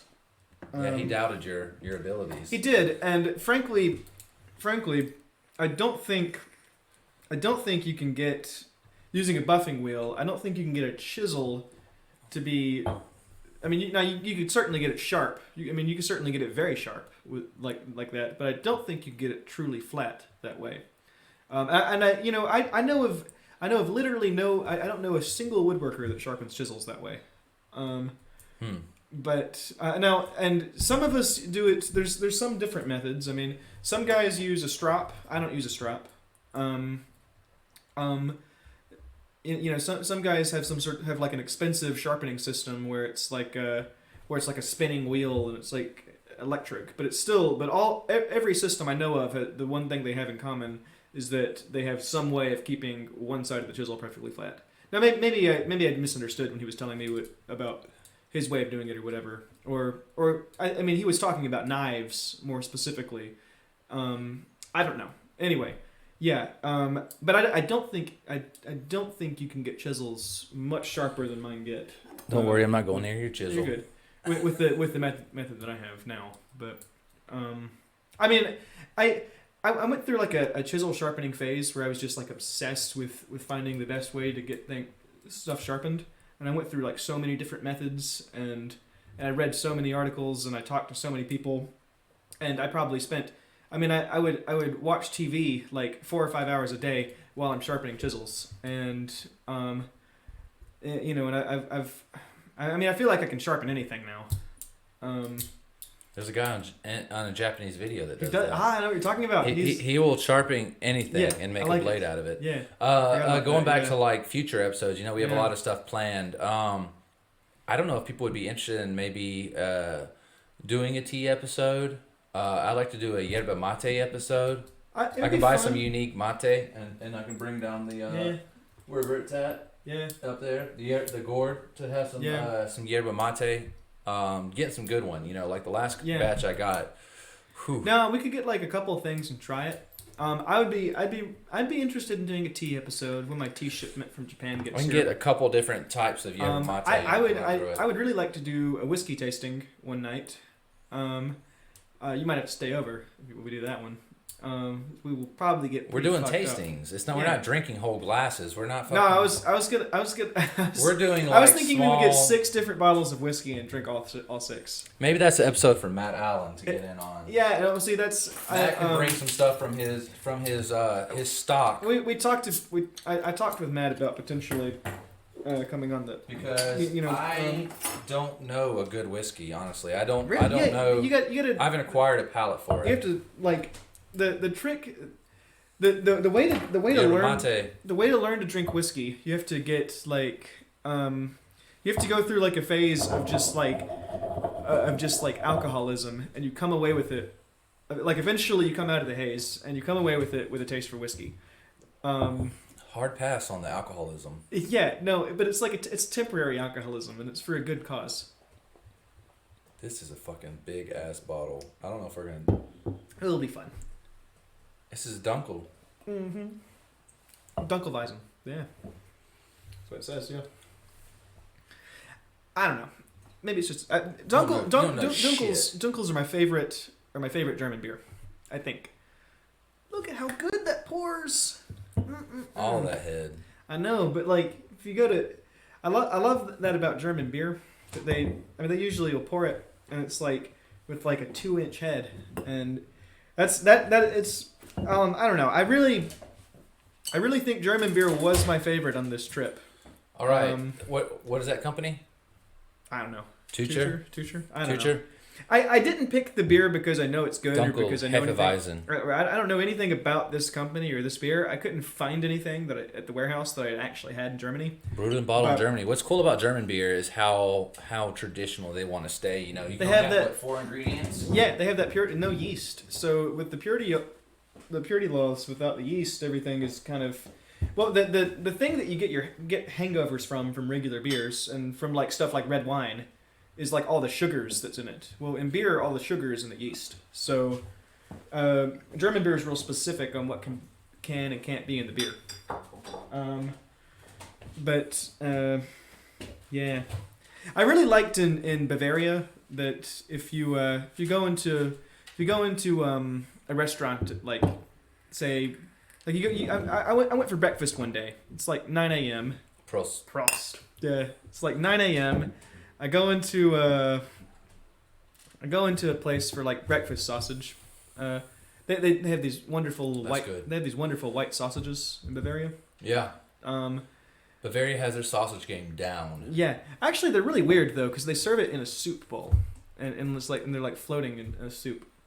Like a. Yeah, and you have to peel the sausage. I think you're just doing shit just weird. All the Germans are looking at you like. No, I'm not kidding. You really do have to peel the sausage. Hold on, let me get that. It's like, I mean. Let me get this face right. Yeah, maybe, but people do that. People do that when they see me here, so I don't know the difference. But That's fair. Yeah, really quite good. Yeah, I really like German beer. Yeah, so but you go into one of these restaurants at like 9 a.m. and you order Hefeweizens are actually breakfast beers. For those that don't know. Yeah, that's what they're made to be breakfast beers. And so I went in there and ordered a Hefeweizen, and the smallest size they had at this place was a goddamn liter. Like they didn't even have the glasses for the smaller. Yeah, I mean, and they call it a moss, is what they call it. But Sorry, it's a guitar string. yeah, I thought it was a spider. Yes, a daddy long leg. Yeah, that's what I thought. That's what I thought it was for a minute. It kind of like looked like that. It was a guitar string. Yeah. It popped off. I think that's the one that popped off my banjo. Ah, I see. Yeah, yeah, Banjo but string. yeah, it is this nice string, isn't it? It is. Rest in peace. R.I.P. Jake. Yeah. Yeah. Let's get this giant thing out of here. Like Yeah. Just put that back here. Yeah. I want to use that one day. I want to get one of Who's those. doing something with this? Oh, that was me. Ah, yeah. So, if John, if you're watching, John Gow. Yeah, John Gow, if you're watching, I used one of the big thorn bottles to hold water for my sharpening. So I put one of the wine stoppers on it, and when I'm sharpening things with the stone, I just pour water out of this. I'm just gonna do it in a way that people can actually see. I had a spray bottle, but it broke. That lighting is Yeah. killing it. How about for Facebook watchers? I mean, it's gonna be the same. Yeah. Oh, is it the same camera? Yeah. Really? That streams to both. It streams to both cameras now. Yeah. Wow, we got so advanced while I was gone. Well, yeah, no, Look at but that. once we become affiliate, it's the best. Yeah. Once we become affiliate, then we'll have to actually get rid of Restream. And we'll have to do it old school. Well, we'll do it like this, and then we'll have your camera over here, so we'll just constantly be doing this. Yeah, it'll be fine. We'll run it. Yeah, it'll work. Everything will work. That'll work. This'll work. Everything will work. Yeah. I don't know. What did you think of Germany, Brandon? Let's compare some travel stories. So we've both been there. You went to Bavaria, and I was quite jealous of that. I have some distant relatives in Germany, and I contacted them well before the trip, and I was like, "Hey, I'm coming. Just let you know." And they were like, "Yeah, well, you can stay with us. You know, sleep on a couch, whatever." And I'm like, "I am cool with that. You can show me some cool stuff there in Bavaria." And I come around, and I come down from Norway, and you guys can see my hand. I'm coming down from Norway. You guys can see, and then I can see it. I go to I miss my stop. I fall asleep on the train, and I end up stopping. That happens in Leipzig, Germany, which was a cool place. You know, Leipzig. I was there. That's where the Goza came from. Is Leipzig.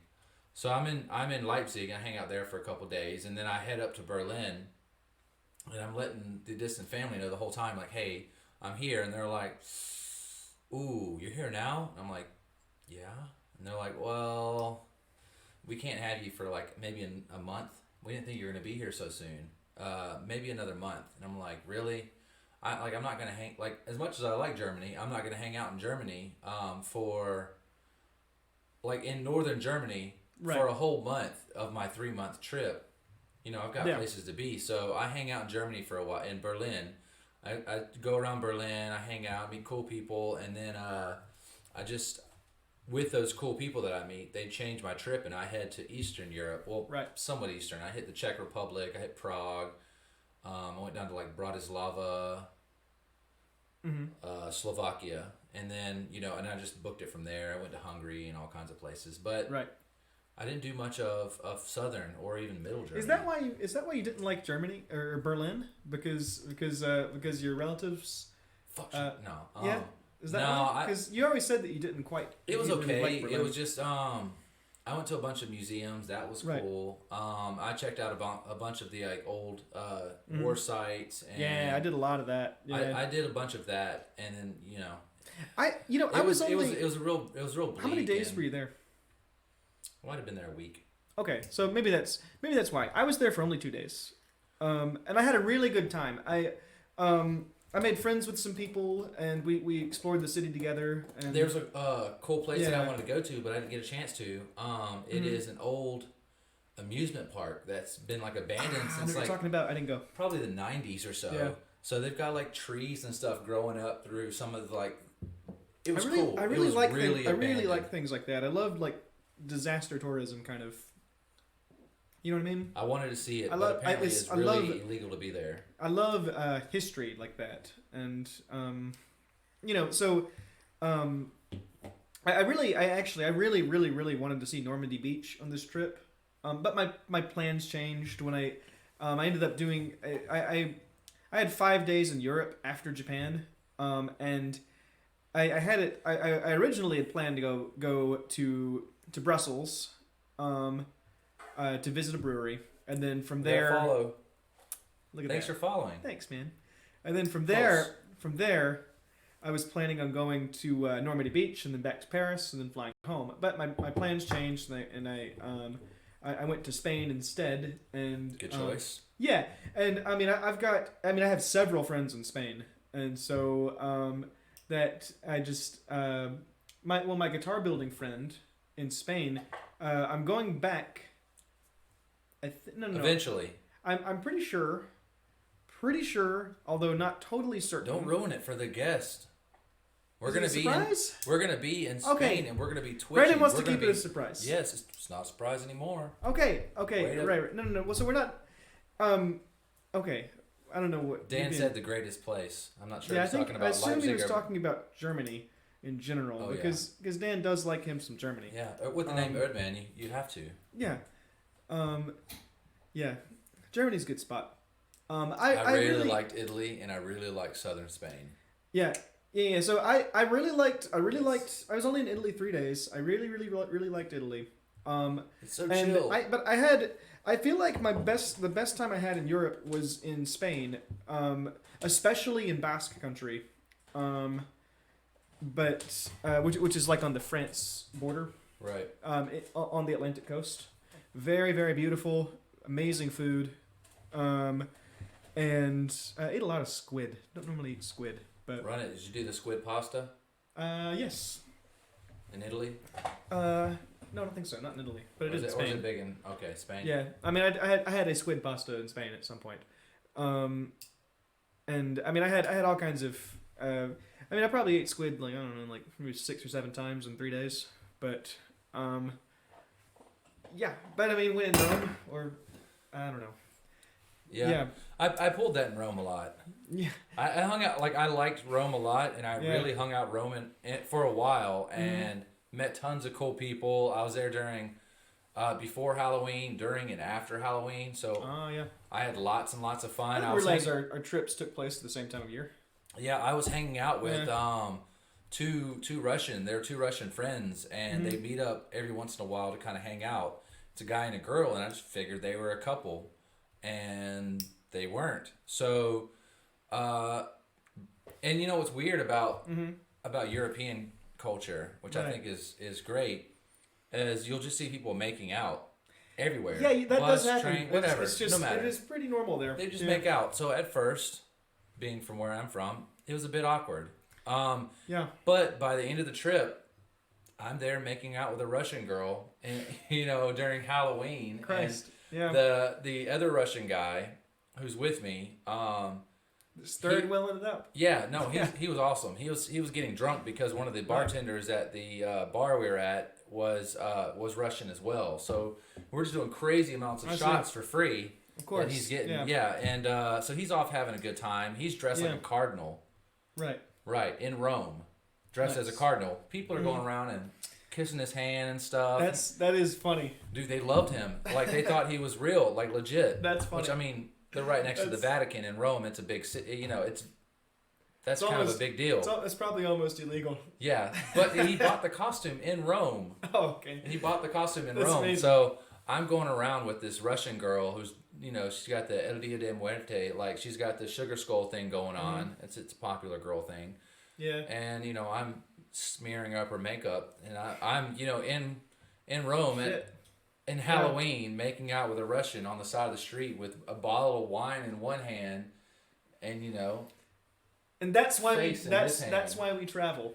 And then that's not why we travel, but it is a nice. It's is like those nice. combination of things. It's like It is nice. it's like that combination of things. Just you have to go somewhere else to get that kind of experience. Yeah, I found that I was quickly taking a part of the culture. Like I said, wine bottle in one hand, face in the other. Take a break. Chug, chug, chug, chug. Shit. Like. I was gone. It was a Halloween party. So when I was in I did Halloween in Shinjuku, Tokyo. How was that? It was nice. I always wanted to see the big lantern festival that they have there. Lantern festival. It's not. So they make these giant statues almost out of like paper I know and what you're talking lanterns. about. Like so they'll have like a kabuki kind of like stamps. I know what you're talking about. And it's all lit and it's all paper and wood and it's just beautiful. I want to be there for that. Yeah. And I've got like a little book of Japanese special occasions and holidays. Yeah. That's from like I forgot. That's from like the 40s or 50s. I forgot to get that information from you. Yeah. When I finally I did knew look you had at it. it, nothing Yeah. was coming up for the next month. So I Yeah. was like, Yeah. But I wanted to go with this ancient book that has it's not Yeah. ancient, but it's got 50s businesses. is ancient. Yeah. It's got businesses on there that don't exist anymore there. Yeah. Wow. And some do, but it'll have like a car dealership. And it'll have like their old phone number. It'll have like That's some funny. store that just sells pearls. That's funny. Yeah. It's a very, very unique experience, that's Yeah. for sure. I think everybody needs to get on it. And it's actually not as hard as people Well, think. Japan. Traveling in general is not that. It's not It's that getting difficult. cheaper and cheaper every year. I really, I know I can get to Europe round trip for $300. I got to Japan round trip with the included 3 weeks in Europe for $700. That's Total. cake. That's if you plan for it. If All you really need is plan some for it, it's planning nothing. and some Yeah. budgeting and just say, hey, I'm going in October. I usually try to plan. I don't go late April, May, June, July, and early August. Those are big summer months, and it's usually prices are hiked up pretty high. Availability is low because everybody's traveling. People from the UK are going to Spain. You got the Kiwis and the Australians who are traveling over there. You have all the people from Southeast Asia and so on. Everybody's traveling to Europe during these times, and availability is insanely low. Like you go to a hostel and it might be a huge hostel and there might be like one bed available and the price will be like $60 and you're like, Oh man. you're like, what the hell? This is like a $15 hostel during off season. Wow. Yeah.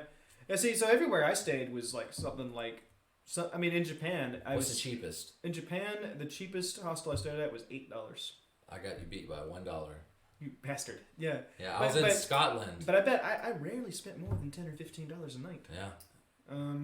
I would say the worst hostels I'd been in. One was in Florence. I went to a really bad one in Paris.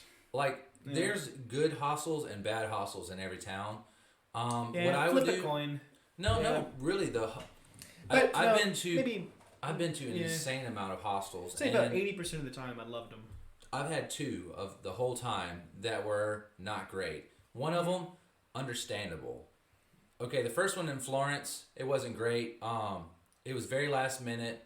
It was my second trip going back to Florence, and I kind of did it, like I said, last minute. And all I could find was this one place, and it's on like the fourth story of this, right above a cafe. That's a different story. I'm not going to go into that today. That's a crazy instance. Mm-hmm. But I finally find it. I go in there, and you can look on hostelworld.com, and you can look up reviews on every hostel. People can tell you what they thought. You can see ratings on each thing, like amenities. You can see what all they offer. So if they offer you breakfast, free Wi-Fi,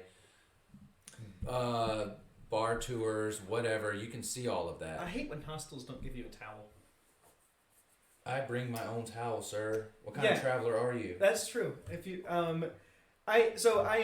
brought my own towel with me all through Europe, and then I lost it my last day in Milan. You buy the little tiny little travel towel. No. I get a full. Have you read Hitchhiker's Guide to the Galaxy? You just get but you get the So little the travel most towel. important thing anybody can take with them is a towel. The travel towel is awesome. It's basically a giant ShamWow. It's nice. You go like this, completely dry. I mean, regular a towel is just it's so versatile. I mean, you can dry yourself off with it. You can use it to block the rain. You can. That will not get you very far blocking rain. Yeah, but the ShamWow would actually work better. In a pinch, you can use it for warmth at night. And I even met a traveler who had on one side of the towel he had like ketchup stains, and like in a pinch he could eat the ketchup from the stain. And then on the other end of on the other end of the towel he had antidepressants, and so he would eat and then he would antidepressants. Yeah. That's a reference to Hitchhiker's Guide to the Galaxy for anybody that's listening. So book 3. So this one hostel, I didn't check out the reviews. It was the only thing available. I don't think it was crazy expensive. It might have been like $20. So I go there, and this guy, it's like really shady looking. It's like somebody's house that they have turned into a hostel. There's one bedroom that's got like 4 bunk beds in it. The shower and the bathroom look gross. They have like, they said that they give you for like free wine and stuff, but it literally is like this metal pan with some like wine punch that the guy made. It looks like shit. The whole place looked gross. They were wanting to hold my passport, and I'm like, dude, you're not getting my passport. I'll give you my passport ID. You can take a picture of it, but I'm not giving you my passport. It's not happening. It was just real shady, and I got the hell out of there the next day. Yeah. And I headed further south, Spain. Yeah. And the place in Morocco, it was nice for Morocco. It was nice for Tangier. It was a hostel. Like, my room was clean. The shower was okay. My only beef set, when I go to a hostel, you are a well of information. You've been in this place for a while. I want to know, what are the main sites? Where should I go eat? What do I stay away from? Points of interest. All questions I expect anybody working at a hostel to answer. Yes, I want to know these things. And the guy was like, your room is, he told me my room, and I went up there, and, there's some guy hassling me for money and stuff, and he was like, give him $1, he'll go away. Like, no, you're a hostel guy. Go out there and shoo him away. This guy takes $1 from each person that stays with you every time they walk out the door. Like, I gave the guy a couple bucks, right? He was like my tour guide, right? His name was he called himself like Mohammed, right? Yeah. Very popular name. And he was going to be my tour guide, and I was like, guy, I've got a GPS. I know exactly where my hostel's at. There's a sign that says hostel next right. I know where I'm going. He's like, no, I'll take you there. I know a special place. And I'm like, whatever. I drop my bags off, and I'm like, let's go, Mohammed. I hate that shit. And I was like, if anything, it can make for a unique experience. I wasn't being a dick to the guy. He wasn't really being a dick to me. So I was like, cool, let's run it. He takes me to... Do the words fuck off just not work? No, they use that on a regular basis. Shit. So he takes me to this like medicine man who's trying to sell me like saffron and ginseng and all kinds of crazy stuff. You can buy saffron there super cheap. So if you're a chef, super cheap saffron. Yeah. But a lot of saffron in Japan, actually. I walk into the place, I push back the curtain and I walk in, and the guy's like, oh, and then you hear the guys talk to each other in Arabic, and the guy throws on this like makeshift lab coat to look real official, and he's like, you have a mother? And I was like, yeah, and he goes, okay, and he starts throwing this shit in a bag for me. It's like lipstick and stuff, and he's like, you have sister? No. Brother? Yes. Oh, okay, ginseng for him, and then he fills up this huge bag full of stuff. He comes up to the register, and he's like telling the guy to ring it up, and he tells him what all it is, and the guy's like, I think he says like 850 dirhams, and I'm like, $85? No. No. And he's like, no, you pay me, it's good price, fuck you, pay me.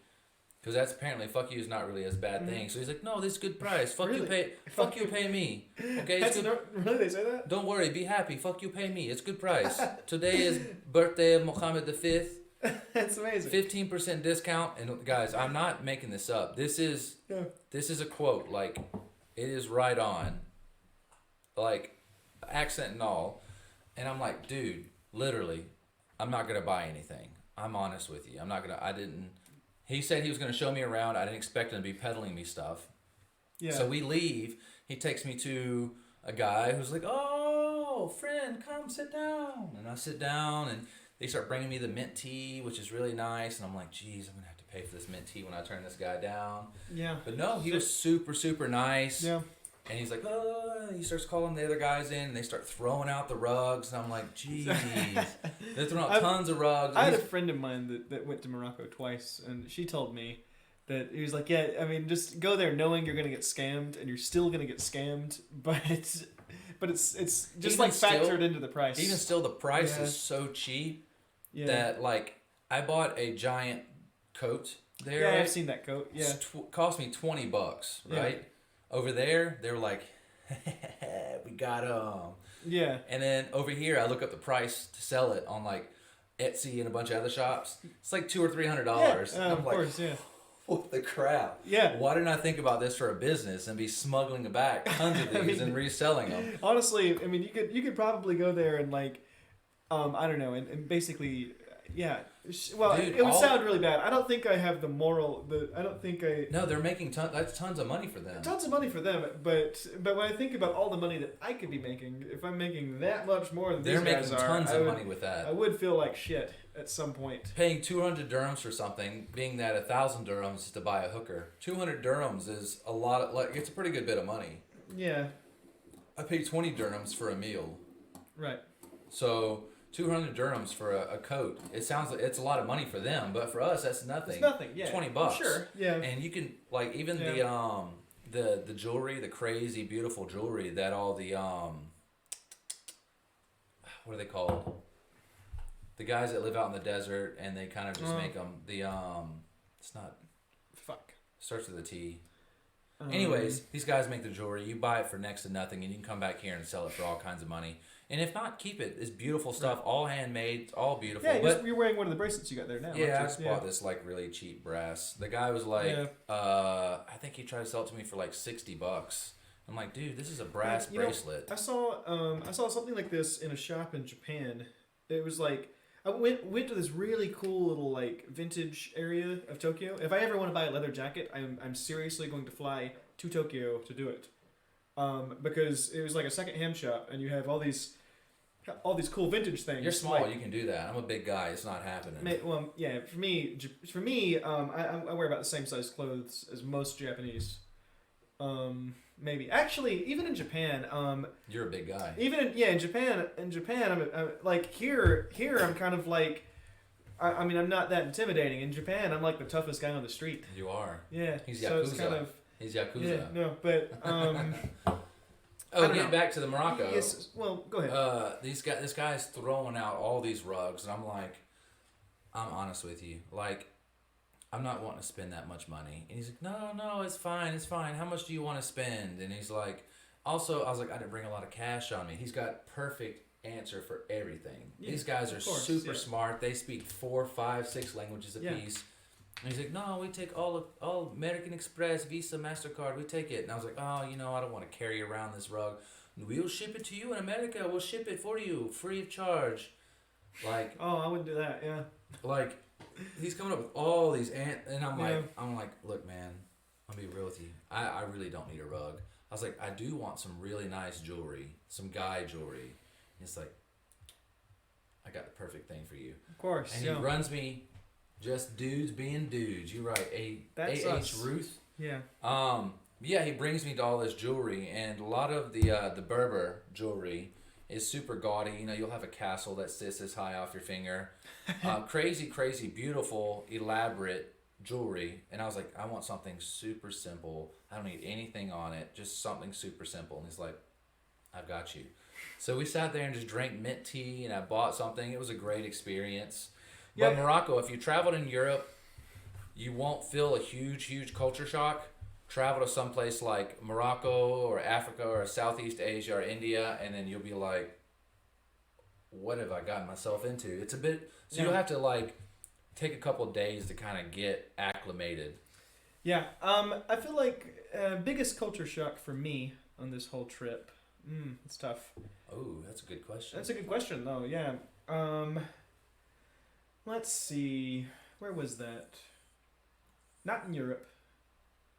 Yeah, it was in Japan somewhere. Where? Not in Tokyo. Probably a small town where nobody speaks English, and you're like, oh my god. You were like, sumimasen. No, not exactly. No, not a small town. Maybe. Gosh, that's tough. I just imagine Tokyo being just like crazy fast paced and just. Yeah, there was so maybe there's not like a Are there culture flying shock. cars? Yeah. Yeah. No, there's not like a culture shock destination. I think there's more like culture shock experiences, and I had a lot of those.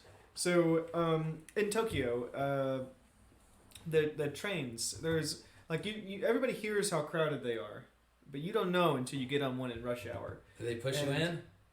Oh, I want to be shoved. No, in. I didn't get pushed into the thing. I want that guy I whose didn't his even- I only didn't job even- is to push you I in. didn't even see those guys with. I didn't even see any of those guys. But what happens is like the rush hour. It's like once you like sort of like start down the steps to the platform, there is no going back because there's so many people and you're shoulder to shoulder from that point on. There's no going back, and you're just forced forward into the train. And then like after you get off the train, I mean it's like as soon as the doors open, you're literally like forced out. And I mean you have no control, you have no sense of direction, no control of where you're going. And somehow you always get to where you actually intended to go on time. But yeah, that was a culture shock because like I mean if you tried to put that many Americans in the same place, they'd fight each other. Yeah, people would be yelling fire hazard, and they would be Yeah, they'd be people punching each other. I mean, it just wouldn't work. Another thing that's funny that was funny about Japan to me is bathrooms. Oh, the toilet paper. Yeah, well, a couple of things about bathrooms is one every toilet has big flush, little flush options, and of course I'm thinking big flush every time. Well, yeah, there's the Europe has the buttons Yeah, too, they right? have it too. Europe has that We too. need that in the States, honestly. Yeah, probably. Always go big flush, but if Yeah, you, big if flush you every pee, time. if you pee, you run that little flush. Anyway, I'm gonna. I've got a story about flushing later, but continue. All right, I'm gonna digress though. Yeah, so another thing about bathrooms in Japan is they have sinks, but they don't have any way of drying your hands. There's no paper towels. There's usually not something to like one of the air dryers. No way of drying your hands. Well, air dryers are awful, anyways. Yeah. Continue. However, in the streets, and I actually have it right here. In the streets, You know what that's an advertisement for?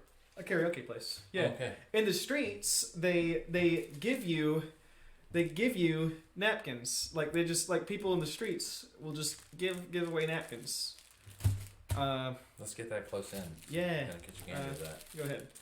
Yeah, I actually went to that karaoke place. It's a big chain in Japan. That was the first karaoke I ever did. You sang? Yeah. No, karaoke's great. Was it but Elliott the Smith thing- song? No. We did all like I don't know. I Will Survive? Not that one, but we played some Queen and you know. Okay. I don't know. Karaoke is it's a really really good experience, but you have to meet somebody and just know it's not something you really do platonically. Like you have to meet people that. I mean, you like as a guy, you can't do it with like 3 other dudes. You got to go with girls. Is there? Did you go to a place where there's companions? No. What do you mean? And they're like, oh, Jake's. No, I did. Jake's. Fuck off. No, I did actually. I hung out with some British dudes in Hiroshima, and we went hiking and did all sorts of stuff. And they had done some things that I hadn't done. They went to a maid cafe, and they were like, nah, man, it was honestly just kind of weird because you go in there and like the minute you walk in, the dollar signs start going up. I mean, you start spending a lot of money, and and they want you to. They try and make you clap to everything. Like they bring you a drink, and then it's like a round of applause. And but I didn't go to one. This is just a secondhand story. Right. And I really didn't. Anyway, the world's largest sex shop is in Tokyo. It's 8 floors. I had some friends that went there. I went to the sex museum in Amsterdam. How was that? It was like 5 or 6 stories. Shit. It was wild because it was very interactive. So you have these like old Chuck E. Cheese style animatronics, and it's like a guy in a robe, and then all of a sudden you walk by, and it's like, shit. And it's like, animatronic floppy dick. That's a bit much. Yeah, but it comes around a corner. And then, you walk and there's plasters of butts going up the wall of the stairs, and the final butt, if you're not ready for it, it's motion sensitive. It will fart on you. Mm-hmm. And it's this big jet stream, so it's funny to watch everybody scream. That sounds unpleasant. Right in your face. You're walking upstairs and like... It sounds and it's just unpleasant. Crazy wind blowing in your face, and you're just like, fuck. Yeah, that... Oh, I saw girls do it before, so I'm like, you're not going to get me with that. Yeah. That sounds... Lots of animatronics. You'd have like, animatronic robots like, going down on each other. It was awkward. You see like ancient Egyptian dildos, basically. Yikes. Yeah, it's everything you can think of sexual. It was cool, like how they viewed sex differently. It's something that's not a big deal. It's not, sexuality is not a big deal. Nudity is not a big deal. So it was cool going to a place like that. Right. Anyways, continue. Yeah, so the world's largest sex shop, 8 stories. I didn't go there. But I had some friends that did. I would have gone with them because it was their plan. And they were going to go, but I had to go check out of a hostel and move to another hostel. And so I had to have like 3 hours where I could do something. Where I could do that. So I didn't go. But yeah, they said no robots, so why even bother? I know, right? Yeah. That was like the whole trip right there. Yeah. The guy flashing you. Yeah, no, I expected it's the world's largest sex shop. It's in Japan. There has to be robots. There was no robots. Is what I was told. I didn't actually go. Everybody working there is actually robots. It's Philip K. Dick kind of stuff. Oh, I did go. I did see this. Did you go to the Ghibli? I did go to the Ghibli Museum. Very good. Ghibli, I don't know. It was good. But on the topic of robots, I passed a hostel. Are we about to talk about Rick and Morty? Did you find a sex bot? No, I passed a hostel. Or hotel in gosh, where was I? I don't remember where I was. I think I was in Tokyo, maybe, but I may have also been. I may have been in Kyoto. CBS. This one's gonna be rough. It has maple syrup. Imperial stout brewed with chocolate coffee, aged in maple syrup bourbon barrels. Was it like 9%? Yeah. Is it 9? Probably. It smells boozy. Smells 9 or 10 or 11. It's 11.3. Yeah. 11. Yeah. Ooh. Yeah. It's boozy. I'm gonna show it to you guys just so y'all can catch a gander of this. Yeah. Oh, I'm sure it's good. This is out of Grand Rapids. No. Yeah. This is the Founder CBS that came out this year. So I think this is the first year they're doing it. And when it came out, I believe I was out of the country, and it's a beautiful horse on it. Yeah. Some of my friends from Michigan messaged me about it, because I mean they're up there with Founders, so they drink a lot of Founders up there, and some friends of mine messaged me about it and told me to try it, so I'm kind of excited that I'm getting to try it. But it's gonna be boozy. Oh, you guys ready to see faces? Faces. Are you ready to see faces? If it's too boozy, I love stouts, but if it's too boozy, I make faces. What will our cheers be for this? I said Japan, so kampai. Kampai. It's a Grand Rapids, Michigan beer, and we're saying kampai. Skål. Skål. Solanche. Solanche is I Irish. didn't talk about Oktoberfest. We'll change the subject to Oktoberfest in a minute. That's good. Ooh. Just a little maple. But It is boozy. yeah, it is boozy. I could not drink many of these before I'm rolling on the floor. No, we might be watching JoJo's Bizarre Adventure by the end of the night. Yes.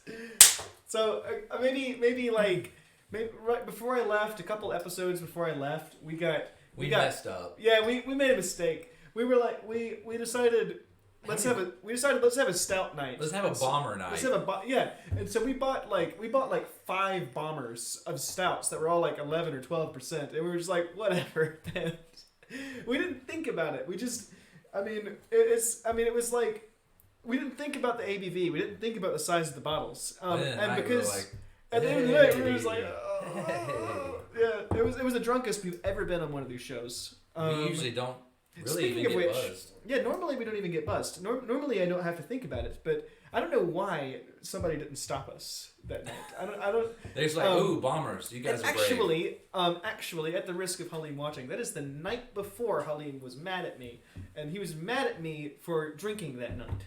Well, you got sounds like never mind. You got drunk and you missed his wedding. Well, I didn't get drunk and miss his wedding. He didn't tell me about his wedding. He told you about the night before when you were super drunk when you came in. Yeah, but like 2 nights before. I'm not gonna get into that here. Anyway. But I feel like that night in particular, like I don't know. He got mad at me because I didn't respond to one of his messages the later on that night, and it was because I was passed out drunk somewhere watching JoJo's Bizarre Adventure. But we watched JoJo's Bizarre Adventure. That's the thing I was getting to. We watched JoJo's Bizarre Adventures for like. That's a couple episodes. We passed out. Yeah, we passed out on the couch. Yeah, I was in the chair. Brandon was on the couch. So we be responsible. Yeah. We don't. That's true, which is good. We were actually responsible. Now, of course, I live here, so it's no big deal for me. But Brandon had to stay, so we watched JoJo's. Yeah. But anytime I get drunk, I'm like, JoJo's Bizarre Adventure. And it's the only time. It's practically the only time I even watch anime. Speaking of watching, I know we're jumping all over the place, guys, and we are sorry. Soon we'll be on topic. No, we won't. That's what's great about this show. Yes. Yes. You haven't watched The Mandalorian. I have not. I haven't watched. With you being a fan of Japan, they take lots of inspiration from Japan. Really? So, well, the original Star Wars was Hidden Fortress. The original 4, 5, 6 Hidden Fortress, Japanese movie. Right. The Mandalorian is pretty much taken up Lone Wolf and Cub. Oh yeah. And then the last episode, I've heard last people Friday, making that reference. Last Friday was the 7 Samurai episode. Oh. So like defend a town. I like it. Thing? Yeah, and they even do the teach them. And some people are like, "Oh, that's Clone Wars. It happened in Clone Wars," but I mean, it happened in 7 Samurai before that. I'll watch it eventually. And then Magnificent 7 after that, and then Clone Wars. And you know your anime. It's not anime. It's anime? It's black and white samurai movies from the 50s. Yeah, I've 7 Samurai. Yeah, I thought that was an anime. Probably is also. There's Samurai 7 that's got robots in it. That's right. Okay, that's how I was confused. I know 7 Samurai. I have actually seen that. Yeah, I've seen that many years ago. I don't remember. I remember the movie, but I don't remember the. The premise: bandits are attacking a town, robbing them of what little goods they have. So they get the money together, and they're like, "We need people. We need at least 7 people to protect the town from these bandits." So they send out a guy, and he finds some samurai. Yeah. He finds 7 samurai to basically fend off, and they're all different personalities, to fend off these bandits. Right. And that's basically, spoiler alert, that is the episode 4 of Mandalorian. Bandits, people protecting them. Bada boom, bada bing. Bada boom, it's very bada simple, bing. but still, there's more complicated connections to 7 Samurai, but that's the gist of it. Right. Right, you are. Yeah. Yes. What do you think about this beer from Grand Rapids? You guys see the label? If you can't, catch a gander. Beautiful horse. It's boozy. It's good. It's boozy. It's sweet. Boozy. I don't like maple syrup much. No. Well, I used to tear it up when I was in Vermont. I bet. Yeah. You know, I knew somebody that was Canadian, and they were the most Canadian person I ever met. Like every now and then they would tell these stories that were just so Canadian. Like they They say sorry a lot. Yeah, sorry, like that. But the funniest thing is that we were telling like childhood stories, and this person tells the story from their childhood, and it's like where they're they said like, yeah, I used to go out into the forest with my parents to the sugar woods, and we would put a spiel directly into the tree and drink maple syrup from the tree. Like this. This is where you screen capture. Yeah. But, I mean, I can think of literally nothing more Canadian than drinking maple syrup literally from a tree. That sounds amazing. I mean, it sounds good. It's just, I can't think... You make fresh pancakes. You go out, you plug the tree. But is there right there anything more stereotypically Canadian than that? Yeah, well, you could go out there in full hockey gear. Yeah. I bet Skates digging in the mud. They probably did. I just didn't ask for that much detail. I mean... And then, yeah, they did that on top of it. And afterwards, I'm sure they did. They ate some poutine and drank a Caesar. Poutine. Did you know poutine is a thing in Madrid, but they call it something else? And I went out with French fries, gravy, and I went cheese. out with some Spanish. I went out with some Spanish people, and they're like, "Oh, this is very traditional Spanish food. We have this all the time. This is like only in Spain." And it's like, this is motherfucking poutine. And it's French fries with a fried egg, and meat. And I'm just and they mix it up and they eat There's it. cheese. Is there gravy? It wasn't gravy, but there is cheese. That's and not look poutine. Well, okay, it's basically poutine. You need cheese, which is preferably squishy Look, you cheese. You need poutine gravy. is like 5 ingredients. If you have 4 of them, I'm calling it poutine. 3. Okay? You only need 3 ingredients to be a poutine. You gotta have the fries. Fries. You gotta have the potato. No, that is. I mean, that's what I mean. The potato in some form. You have the gravy. I don't know. Gravy is gravy is traditionally paramount. Yeah. And then you have squishy cheese. You need to have squishy cheese. You put queso on it, it is not going to work. That is not a poutine. Yeah, but you bite it, you hear it's squish. To me, when I think of poutine, I think fries. I think cheese, specifically cheese curds. It should be squishy cheese curds. And I think some sort of meat, like ham or sausage or something. Regardless, some kind of meat. Spain's version of poutine was delectable. It was good. It was good, but I tried it. And I was I get the thing, and we order this thing, and I'm looking at it. And I was like, this is motherfucking poutine. This is poutine. My friend, she's like, no, this is whatever. It's Spanish, and I was like, no. Anybody Canadian would disagree with you. They would think this was ripped off from poutine. No, they would flip this table and be they like, would. What kind of poutine is this? Get this shit out of my face. And then she cursed in Spanish about Canadians, and it was everybody really loves funny. Canadians. Let's not play. Yeah, you're right. I mean, I'm sure you go anywhere. They didn't mean it. I mean, I don't know. It was really, really funny, especially in the Netherlands. Really? They love Canadians. It's weird. Yeah, well, they apparently during the war. Some war. I'm a little buzzed to remember exactly, but there was a war, and the Canadians helped liberate or helped out with the Dutch, and they send them like lots and lots of maple syrup. No. Tulips.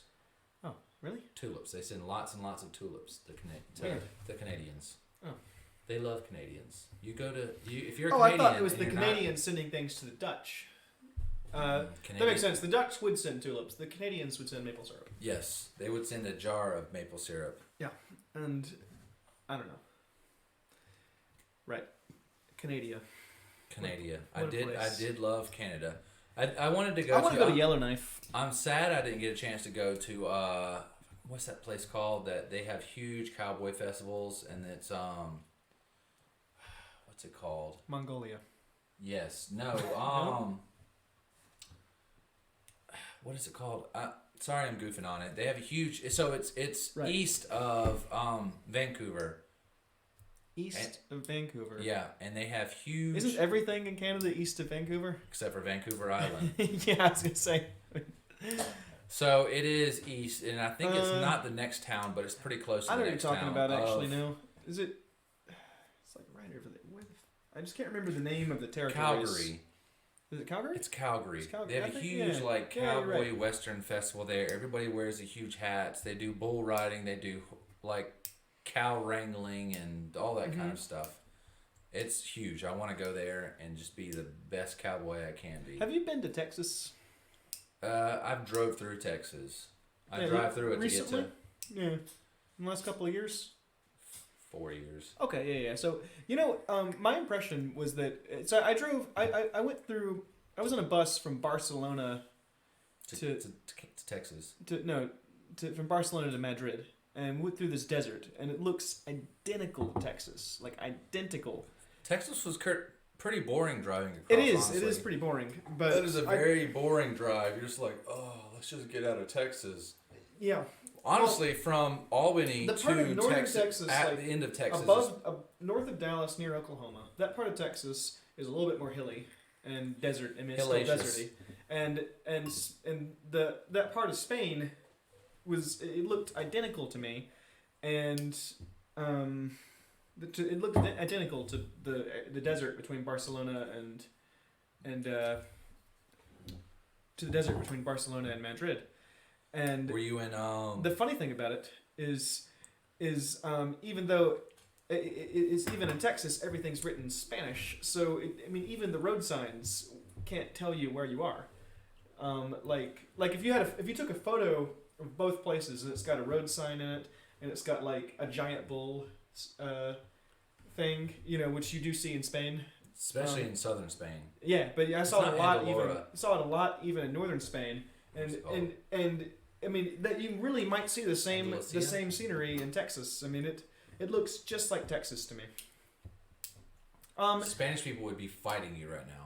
No, they laughed about it. I did mention that a couple times. I didn't get in any fights abroad. I'm proud to say. I don't think, unless you were like an asshole military guy who were like, yeah, man, simplify, screw you, America's the best, what's up? I like this face he's on. Yeah.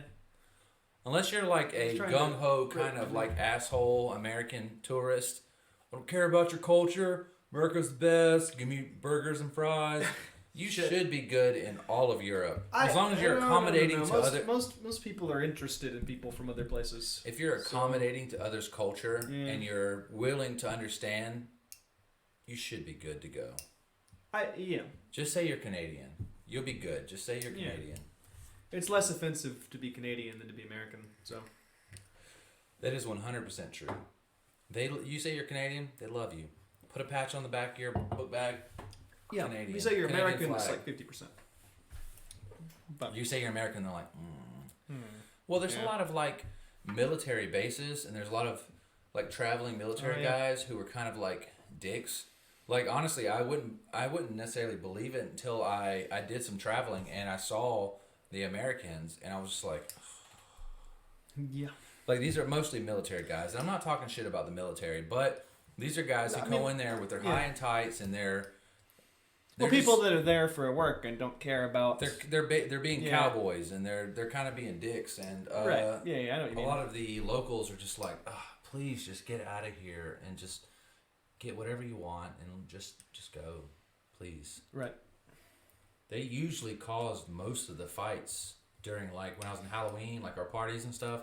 Usually caused most of the disruption. Right. Yeah, that was rough. Yeah. Like. That was tough. Yeah. For the guys who like imperial stouts, I'm sure you'll like it. Oh, the beer? Yeah. No, it's great. It's a bit much for me. I like mine to be smooth and just super flavorful. I want my beer to hurt me. I don't want anything. I want it to... Yeah. You want your soul to be disrupted. Yeah, that's what I want. I want Not it to in be France, outside of Paris. I think we're reading comments from... 1 minute ago. But he said greatest... I don't know. It's just like 44 minutes. It's Dan. The comments are weirdly out of order. Dan, if you're watching right now, send a message now, just so we know that you're actually watching. Tell me you love me. Tell Jake you love him. Tell me you love me, bastard. Jake, everybody loves you. I know. Everybody was super excited when you got back. We gave you big fucking hugs, man. Yeah, We I missed know. you, Jake. We need that anomaly in our fucking world right now. Ooh. I don't know. I'm glad to be back, but I'm already planning my next trip. That's usually how it is, man. So It's super addicting. yeah, it was addicting. Addictive. It was addicting. I mean, You come back and you're like, oh, I didn't get enough time here. I gotta see this. It's just I God, missed out. Christ, this is exactly the same place it was when I left. I want to go to Hungary and I want to go to the ruined bars with you. Okay. Dude. Well, hey, look, let's do Yeah, so I was gonna mention this earlier. But I was talking about earlier. Let's talk about this beer before I put it down. Okay, yeah. Well, Let's talk about this beer. we've got one more beer. Before I put this in the beer can. It's midnight. We've been on 2 hours. This is an IPA, an India Pale Ale. If you guys wanting to catch a gander of that can, I will run it by the beer can in a second. It's from Kennesaw, yeah? It's called Cannon Dragger. Cannon Dragger. It says, a lot of hops and cannons can go a long way. A lot of hops and cannons can go a long way. I like cannons. Best get them cannons up that hill. And it's from the Burnt Hickory Brewery in Kennesaw, Georgia. So that's pretty close. The grand scheme of things. It's a good town. Kennesaw. That's where your brother lives, right? No, he lives in Atlanta. But Kennesaw's almost Atlanta. Yeah, it works. I mean, yeah. I don't know. It's got a nice war general on the front of that can. Salute. Salute. Bros. Skol. Skol. Solange. That smell right off the rip. I haven't even drank it. Flowery, man. That's good. So I used to not like IPAs. For me, when I first started out, IPAs were my large obstacle. It's something that I knew that I had to acquire a palate for it because it's very different, and they were super popular at the time. So I was like, man, I'm going to all these breweries, and if I'm like, give me everything that's not an IPA. So I get doubles of some beer, and some of you that have watched before already know this. Dan said now 2 minutes ago. Dan, you're the man. I love Dan. Dan's the Dan. Dan's the Dan. He is the Dan. But so I had to acquire a palate. At first, the smell was amazing, right? Yeah. That's nice. Smells like a flower garden. But when you taste it, it's like somebody took a bunch of flowers, slammed it in, and sprayed grandma's perfume on it. That was my kind of feel of it. But I used to taste grandma's perfume. Oh, okay. You're like, man, I wish this was an IPA. It's called Granny IPA. But I started smelling as I was drinking because it smelled great, but the taste didn't match. So I would smell, and they would go together and make, it was nice. Then I started liking it. So I started off with like really citrusy IPAs when I was in Canada. They really are an acquired palate. IPAs. And now I like them. Same thing with whiskey. That's what I was telling you. You just have to get properly drunk on whiskey. Properly drunk on whiskey. I mean, and when I say properly drunk on whiskey, I mean several weeks you must stay drunk on whiskey. Well, I mean, and then when you come out of it, I'm single now, so if I want to spend the night here and sleep on your couch with Eli's dog, I can. Yeah, I don't mind. It is a very cute dog. Yeah, good dog. Yeah. It's weird you being single. It's been a long time. But we're gonna do some traveling. Yes. And listen, we can work something out for next week if you got the damn money for it. Fine, next week let's do it. I mean, I'm working 5 shifts this weekend. I'm gonna be rich as fuck. Together. I'm actually. It depends on all of you. If you guys come in to Mellow, I'll be there for 5 shifts. Please make me rich as fuck. I feel like we were just sand people. We were just doing the... Let me pull this out. Grab yours too. All right, hold on. No, that's not a lightsaber. That's not a lightsaber. We're sand people. That's not it. That's it. That's not the sound you made. I can't do it. Do it right. It's like Chewbacca. That's so hard. You guys are welcome. Go watch The Mandalorian Friday. I know episode 5 my is god, gonna be I haven't seen Sand People in so long. I love that they're Sorry, just called... Dan. Dan was like, what the fuck? What did we do to Master? Sorry, we're Tuscan Raiders right now. Tuscan Raiders. Anyway, for Tuscan Christ's sake. Raiders shots aren't this precise. Only a stormtrooper. Yeah. Tuscan Raiders aren't this organized. Only a start, and They walk single file to hide their numbers. Yeah. Goddamn Obi-Wan Kenobi. He was that man. Go back and watch like Clone Wars and see him like tear up. What his name? Darth Maul. Yeah. Darth Maul comes back with his little grabby feet. Grabby feet, man. Anakin tears, Ben Kenobi tears him up. Yeah. They have the final fight when Ben is an old man. I've not seen it. And Darth Maul's like, we've been going after each other a long time. They're around a campfire and they're like, look, we've been after each other a long time. We need to go ahead and end this shit. And it's so samurai because Obi-Wan's like, all right, let's do this. And it's like 2 blocks, samurai slice. Yeah. And you don't know who's cut in half. Darth Maul stops. And falls over. Yeah. He's like, ugh. And then just falls over. And Ben Kenobi, Obi-Wan grabs him. He's like holding him. And he's like, sorry, bro. I'm like, it's been a long time coming. You had a good run. Yeah. Sorry, I've been after the Mandalorian. I went You've been on the Star Wars binge watching, craze, man. And then I was like, I need to watch Mandalorian, I guess. And then I started rewatching Indiana Jones because I love Harrison Ford, and at least those two movies, that and the Cisco Kid, but still. I do like Harrison Ford. The Frisco Kid, yeah, but yeah, those movies I loved them, so I've been binge watching. Yeah. Indiana Jones. I might even watch the Young Adventures of Indiana Jones. Just, I've got it. Might as well. Why not? Shit, I feel like we were talking about something a minute ago. Tuscan Raiders. No, before that. I know what I was going to talk about. I was going to say, well, we can do some traveling now. Yeah, man. It's been a long time coming.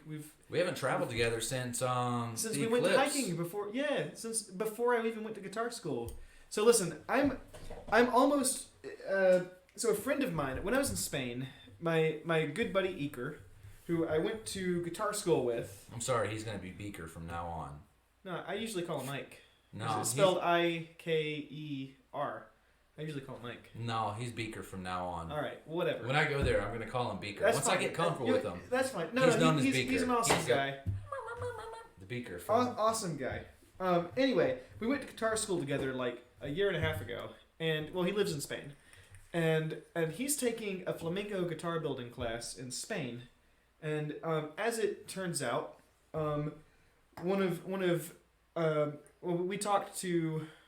spoke to one of our other friends that we went to guitar school with, and we talked him into it. And so everybody's been talked to.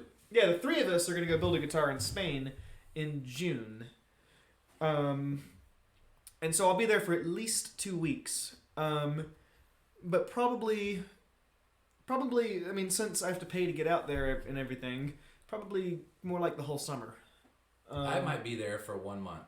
I'm thinking. Yeah, I think I might be able to, now that I'm single, be able to save some money and go for 2 to 3 months. I think I can. I'm certainly going for 1 month. I may go longer.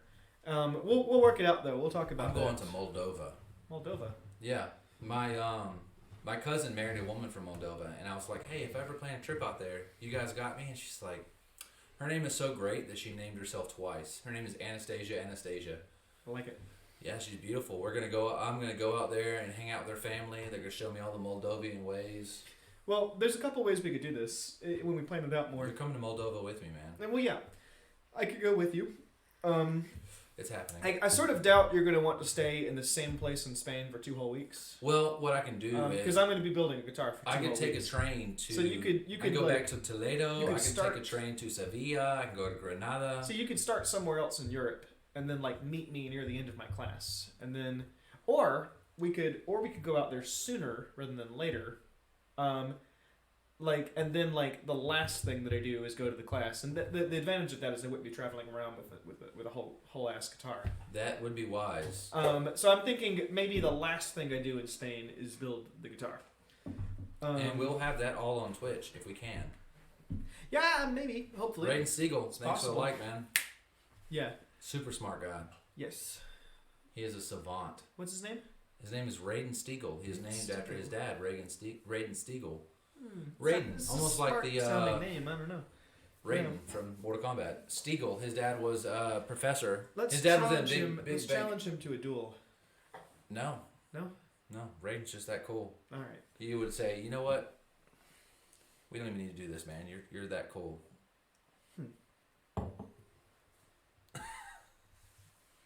He's like, Yeah, I don't know. Right. Yeah. So we got to plan that out, Brandon. Because I mean, we got to do some traveling together. And, I can do it now. And I would love to take the show kind of with us. You know, we'll do the same times just from wherever we are. And another thing I really want to do in the future is I would love to go to breweries and interview somebody there, try and do an episode that's just their beer. Yeah. What we have to do is we have to contact them beforehand. Say, hey, send a couple of emails. We're coming in. We live stream and just really show people's skill and show off. I bet places that hook us up probably. We'd get a. I don't mind paying for the beer if they give it to us for free. Of course, yeah, cool. But if we had to pay for it, I would absolutely pay for it. No problem. But I bet they would. I bet they would go out of their way to show off what they do. What's first? What do you think is going to be the first one of interest? I don't know. I'm there's a couple I want to email. I'm gonna email Wild Heaven. Because they're good and I don't think they get enough attention. Okay. And I'll email. We'll message 3 Taverns and Orpheus for sure. I think Savannah Beer Company would be a good one. They're really chill. I think Omaha would be great because a lot of people still don't know about Omaha. And the interesting thing to me about Omaha is they distribute 6 or 7 beers, but they actually have 30, and it's like same as Pretoria. Pretoria's made over 60 beers, but they really only pushed out maybe 8, 7 or 8. Yeah, that's what I mean. Yeah, but Omaha, it's like they don't distribute their best beers. I'm rotating because I have to really badly go to the bathroom, but. Every time I get somebody on the show, not throwing shade to anybody who's come on the show because I love you for even coming on. Right. But they all have baby bladders. I usually don't. I can usually go 3 days. It's probably because I have some sort of medical problem. But it's the 3rd day right now. Is your bladder a baby bladder? No, man. If I squeeze you right now, will you piss yourself? Do it. Please don't do that. No, Brandon, stop! No. What is that liquid coming out? No, I'm kidding. I'm kidding. I will fucking stab you. Yeah, good luck with that knife. Yeah, it wouldn't be the best in a self-defense case. Cause it sweet takes, 1.5 inches of depth you got there. Yeah, it takes all that effort to... You're going to get it, bro. Hey, let me see. Yeah. Take this, bro. You really want to scrap? It takes so much effort to open that's... I would say that's probably in 2.5 inches. I mean, it could definitely do some killing. Maybe 3 inches from my finger. That is my killing knife. Thank you, sir. Yeah, man. I like it. Next week, let's have a knife fight. You bring your knife out. No, we'll have a knife fight. We'll just Tuscan Raider. No, but where's the fun in that? I mean, I had a lot of fun doing the Tuscan Raider. Yeah, but this isn't sharp. I want to see some blood next week. Brandon. Shit. Fuck. Oh. Fucking got you. Yeah. Get some dead, bro. Get some dead. Get one whole dead, bro. Get one whole dead, bro. God damn it. I would lose. I'm an awful Jedi. I just lost. Yeah. Yeah. It was a mistake. I went for the stab, and he came across with the neck. Maybe when I go to Japan, I'll see if somebody can help me out with my kendo. Yeah. Take a sword fighting class. They have those actually. I'm shit. You just came back from Japan, so you just awoke in your inner. Yeah, I had I some part of me became samurai. Yeah, you were. Yeah. Fucking what's his name? Holds 2 swords. I don't know. He wrote Book of the 7 Rings. I know who you're talking about. Book of the 5 Rings. Son of a bitch. I'm forgetting his name. It's because you have to pee so bad. Yeah, I know. Oh yeah, I'm buzzed, so I'm forgetting his name. Son of a bitch. Yeah. Help me out. No, it's not Deadpool. I think I'm gonna have to go to the bathroom, and you're gonna have to hold this thing down without me. Just piss yourself, man. Piss yourself. All right. Hey. All right. Fine. All right. Just piss yourself. There, done. Don't have to go anymore. Right. I keep wanting to say stuff from like pop culture, so like Homaru and Mitsurugi and Yeah, I can't Hitori remember. Hanzo Mitsurugi sounds. and it sounds starts like with the that. M. Musashi. Hmm. It's Musashi. Miyamoto Musashi. Maybe Yeah. it is. Takezo. Book of the Five Rings. He was a beast. Yeah. Ooh, I would love to have gone to his grave. Do you wanna Miyamoto interview him? Musashi. We could do a seance and interview. Don't Oh be a my wuss. God. Piss yourself. the fuck's with that? Taylor. If peeing in your pants I is the tried. coolest, I can't. call me Miles Davis. There you go. That's a little Happy Gilmore. You're right. You know what? For the sake no, of not for the Happy sake Gil- of the Billy Madison. for the sake of the Billy viewers. Madison. Shit. Just piss yourself, Jake. Yeah, for the sake of Piss the viewers, yourself. I will do anything. So Everything for the vine. yeah, it's because I love you guys. Here he goes. Stop it! You're building it up. I can't just. You can't piss on command. Yeah, no, command. It's, I like our has to come lightsaber fight. naturally. Yeah. Lord Sidious. Took mine, fucker. Have one anymore. God damn it. Ah, this doesn't work. Oh shit. All right. I should have just stabbed you. I thought about it. That's fine. Yeah. All right. We're just like beating each other with metal rods. We're way off topic. Yeah. Something we haven't talked about. I didn't talk about Oktoberfest.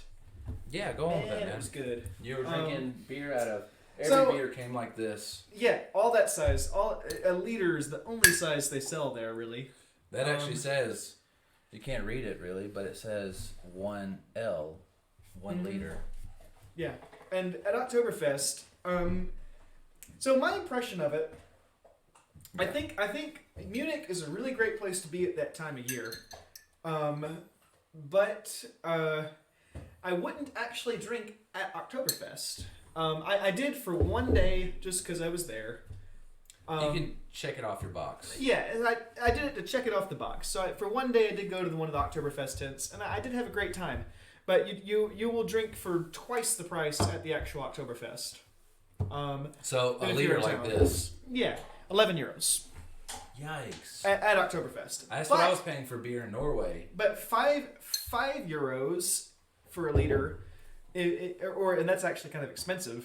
I mean, it was just because I was in Munich. I mean, but like this is a shit ton of I feel like pints. so in Berlin. I feel like I feel like in Berlin that was like what, maybe 3 euros, 4 euros, maybe, something like that. I don't remember, I was gonna put but it in.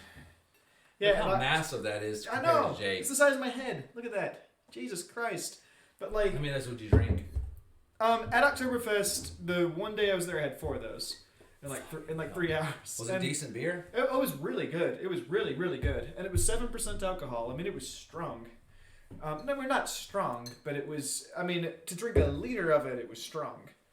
And, I mean, I was there maybe 4 hours and had four or 5 of those. I don't remember all the details exactly. And it rained like hell that day. And by the time I got back, I was soaked. My phone was water damaged and wouldn't charge for 2 days. And it was just... It was. I was wondering why you didn't check up with Papa Bear, man. I was He didn't staying, contact me at all. I was staying in a tent during a rainstorm. Makes for an interesting experience. Yeah, with a bunch of other. Like the last time that you were in a tent when it was raining. Yeah, man, that was a mess. With Diane and Olivia, with their Yeah. first time camping at all, we're gonna make this trip awesome for them. All about camping. They're gonna We're love gonna have camping. a great time camping. It's We're gonna be driving perfect in- weather. We're in the driving in mountains, like and mist that you see this far ahead of you. Yeah. I had my head out the window, like We looking had in to- front of the car. Remember, at one point, we had to. I'm gonna go to the bathroom in a second, man. Don't stop. Piss yourself. Taylor No, says man, piss I yourself. can't do it. I love the viewers, but I can't do it. The viewers will love you more if you piss yourself. Will they?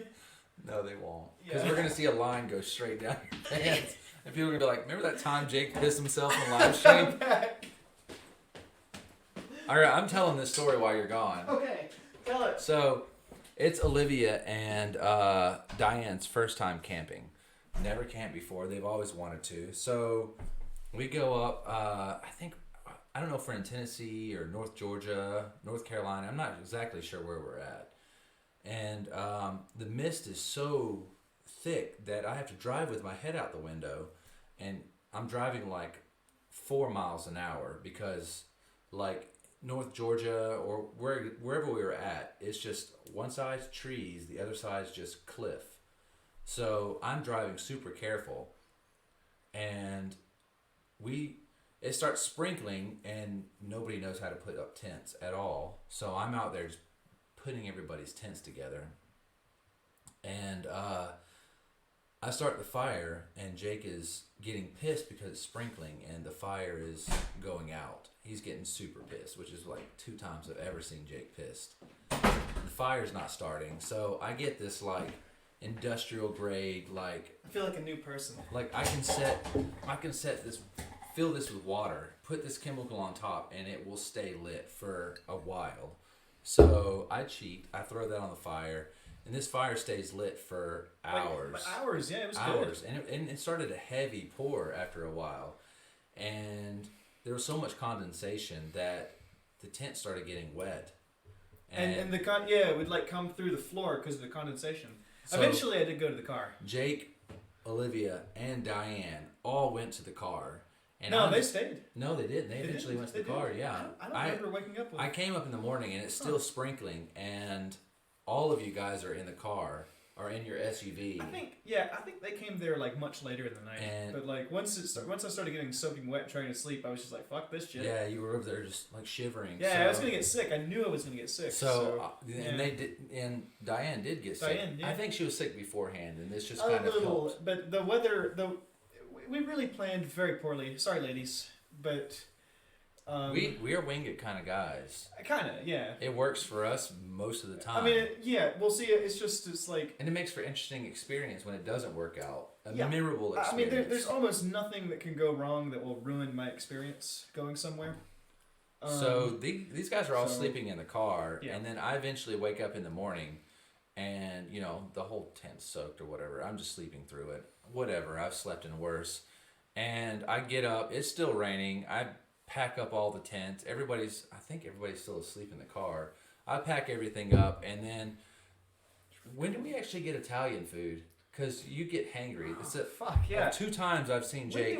When did we get Jake Italian was food? hangry. I remember We pulled in. we got Italian food in Nashville. I don't think the car had completely even So, stopped yet. okay. Jake was out of the car into the restaurant. Oh, He was ready to eat. This was after that. We got Italian food in Nashville. It was in Nashville though. I know it was Nashville. What place did we eat at that we really liked a lot? They had great sausages and That's the good Pharmacy beer. Burger. I go there every time I go through Nashville. It was good. It's so good. And then we ate at the other place that we had the Festo.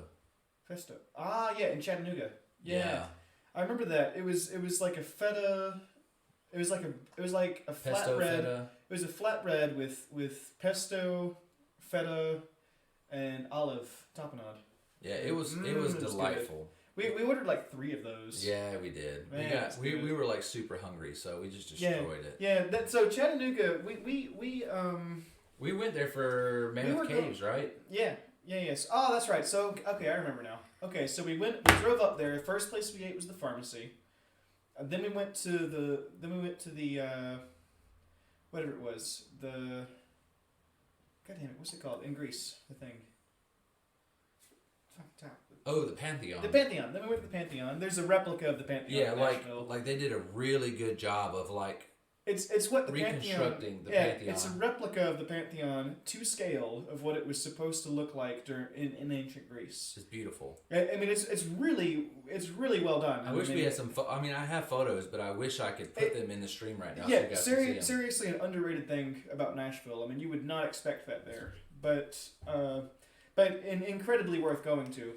And it's really cool, especially I bet it's cool for you having been to the real Pantheon. I haven't been to Greece. You haven't been to Greece? I've been to the Parthenon. The Parthenon or the Pantheon? I thought it was the Parthenon. No, the Parthenon is. Oh, fuck, I was wrong this whole time. The Parthenon is where they have that beautiful dome that's all like so one. this upcoming trip that we're talking about, let's go to Greece. We're going to Eastern Europe. Yeah. Well, I mean, I must go to Spain. Greece will be on the back burner. I must go to Spain. Ella. What's up? Baby sister, come join us. Come say hey with your barefoot. Be careful. Yeah, there's Baduk splinters. You want to join us for There's the show? Ooh. You want some beer? What kind of beer? It's an IPA. Take a Try sip. it, yeah. She is of age. Don't worry. So when I was outside, I found the rusty head of a sledgehammer. Outside where? I ran outside just now. I found the rusty head of a sledgehammer. You should use that for something. Well, I know exactly what I'm gonna use it for. It's tonic. You probably don't want it. Yeah, you don't want to I drink don't find that beer. That's What? like the only beer I've ever liked. that. Really? Ever? It's super citrusy. It's surprising to me because that's a good example of an IPA that's kind of. I actually basically anything. You're what on beer- live stream right now what- through Facebook and. Yeah. What beer drinkers? We need a dog right now. Likes IPAs. IPAs is the beer that you like after you've been drinking beers for like 6 years. That's probably the only beer I've ever actually liked. Really? That's Yeah. surprising. Wait, Okay, we're gonna get you. Go get your dog, Yeah. please. Please get the dog. Please go get the dog. Never heard you ask me to go get the dog. I would get the Well, I'll get the dog. he sees how much I want your dog. Yeah, I did. Yeah, it's just because Brandon. No, so when you're sharpening We these jumped. kinds. We were talking about this, and then That's it fine. jumped. Holy shit, this is fucking heavy. Yeah, so what I'm going to use that for? When you're sharpening chisels, you need to, when they have this iron backing to them, the main advantage of having Shit. a laminated chisel. What? This is fucking heavy, and if you can clean that off, you can tell. Yeah, no, it's old. I mean, I don't know how the fuck is that? How long has that been back there? It was just like in the yard. I'd never seen it before in my life. You just found it. Just found it just now. You just tripped on it in the yard. Literally just tripped over He it. pissed himself. If you guys haven't noticed, he's changed his pants. No, I did not change my pants. The yard was closer. It's dark out. I did not. Shit. I Dude, you can get I a promise deltoid I did workout. not- This has Yeah. got to be 10 pounds. at least yeah. I mean, it's the head of a sledgehammer. But I was just thinking about how badly I needed some big piece of a big piece of metal that would serve as some sort of anvil, because when you're sharpening these kinds of chisels, so it's steel with iron backing. The real advantage of having it laminated to iron is when you're sharpening it, the flatness is really important when you're sharpening a chisel. And so if you're sharpening, but it takes hours to get something truly flat. So when you're sharpening something, if the front of it or if part of it is not What did you do? is not being touched by the sharpening stone, then you can put it on an anvil and tap it, and because it has that iron backing, it'll flex. You can't do that with a normal chisel. You smelling the beer? Oh, I know. Here, hold this. You smell it? You want to smell the iron? Love on this dog. Don't manhandle the dog. Love on the dog. The dog made a groaning sound. That's not true. You imagined that. Love on this dog. What kind of weird Why? loving do you do? I love. It's so weird. I am.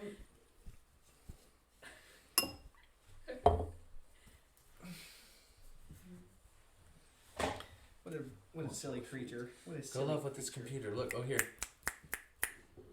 Oh, you can put Paul in there. You can put Paul in there.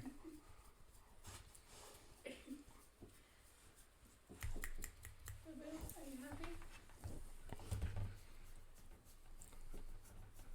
Blue is the main talk person. Yeah. So Blue, what do you think about being a dog? You don't say. She does what? The fuck? Oh yeah, that's the spot. Here you go. Alright, we'll put you down. I know this is awkward seating. Come on, Blue. You said hi. Yeah, I don't know. A little more time. Oh, you said hi. Man, oh man. Really though. I mean, I haven't tried a lot of beer, but I've been to breweries with Thai. And you actually like this? Well, tell them you like IPAs because that's kind of a generic IPA. This is burnt hickory, Kennesaw. I mean it's I like the flavor. Like, I like the taste that it kind of leaves afterward. Like, it's not It's a terrible flowery. aftertaste. Yeah, it's Like nice. a lot of beers I've It tried. smells Yeah. nice. it's good. It smells super nice. Yeah. Yeah. It doesn't really like. Make It's the me first time you've feel- come on, like, in a while. Oh yeah. Yeah, no. First time you popped in. Took Yeah. a super weird nap earlier. Yeah. You in a weird mood? 7 to 11, so now I'm kind of just Yeah. You're up. Yeah. Yeah. We've just been doing this for the last couple hours. Talking about his trip, talking about Japan, talking about Germany. Yeah. I forgot and it the was Monday future. till I Europe. saw it on Facebook. Mm-hmm.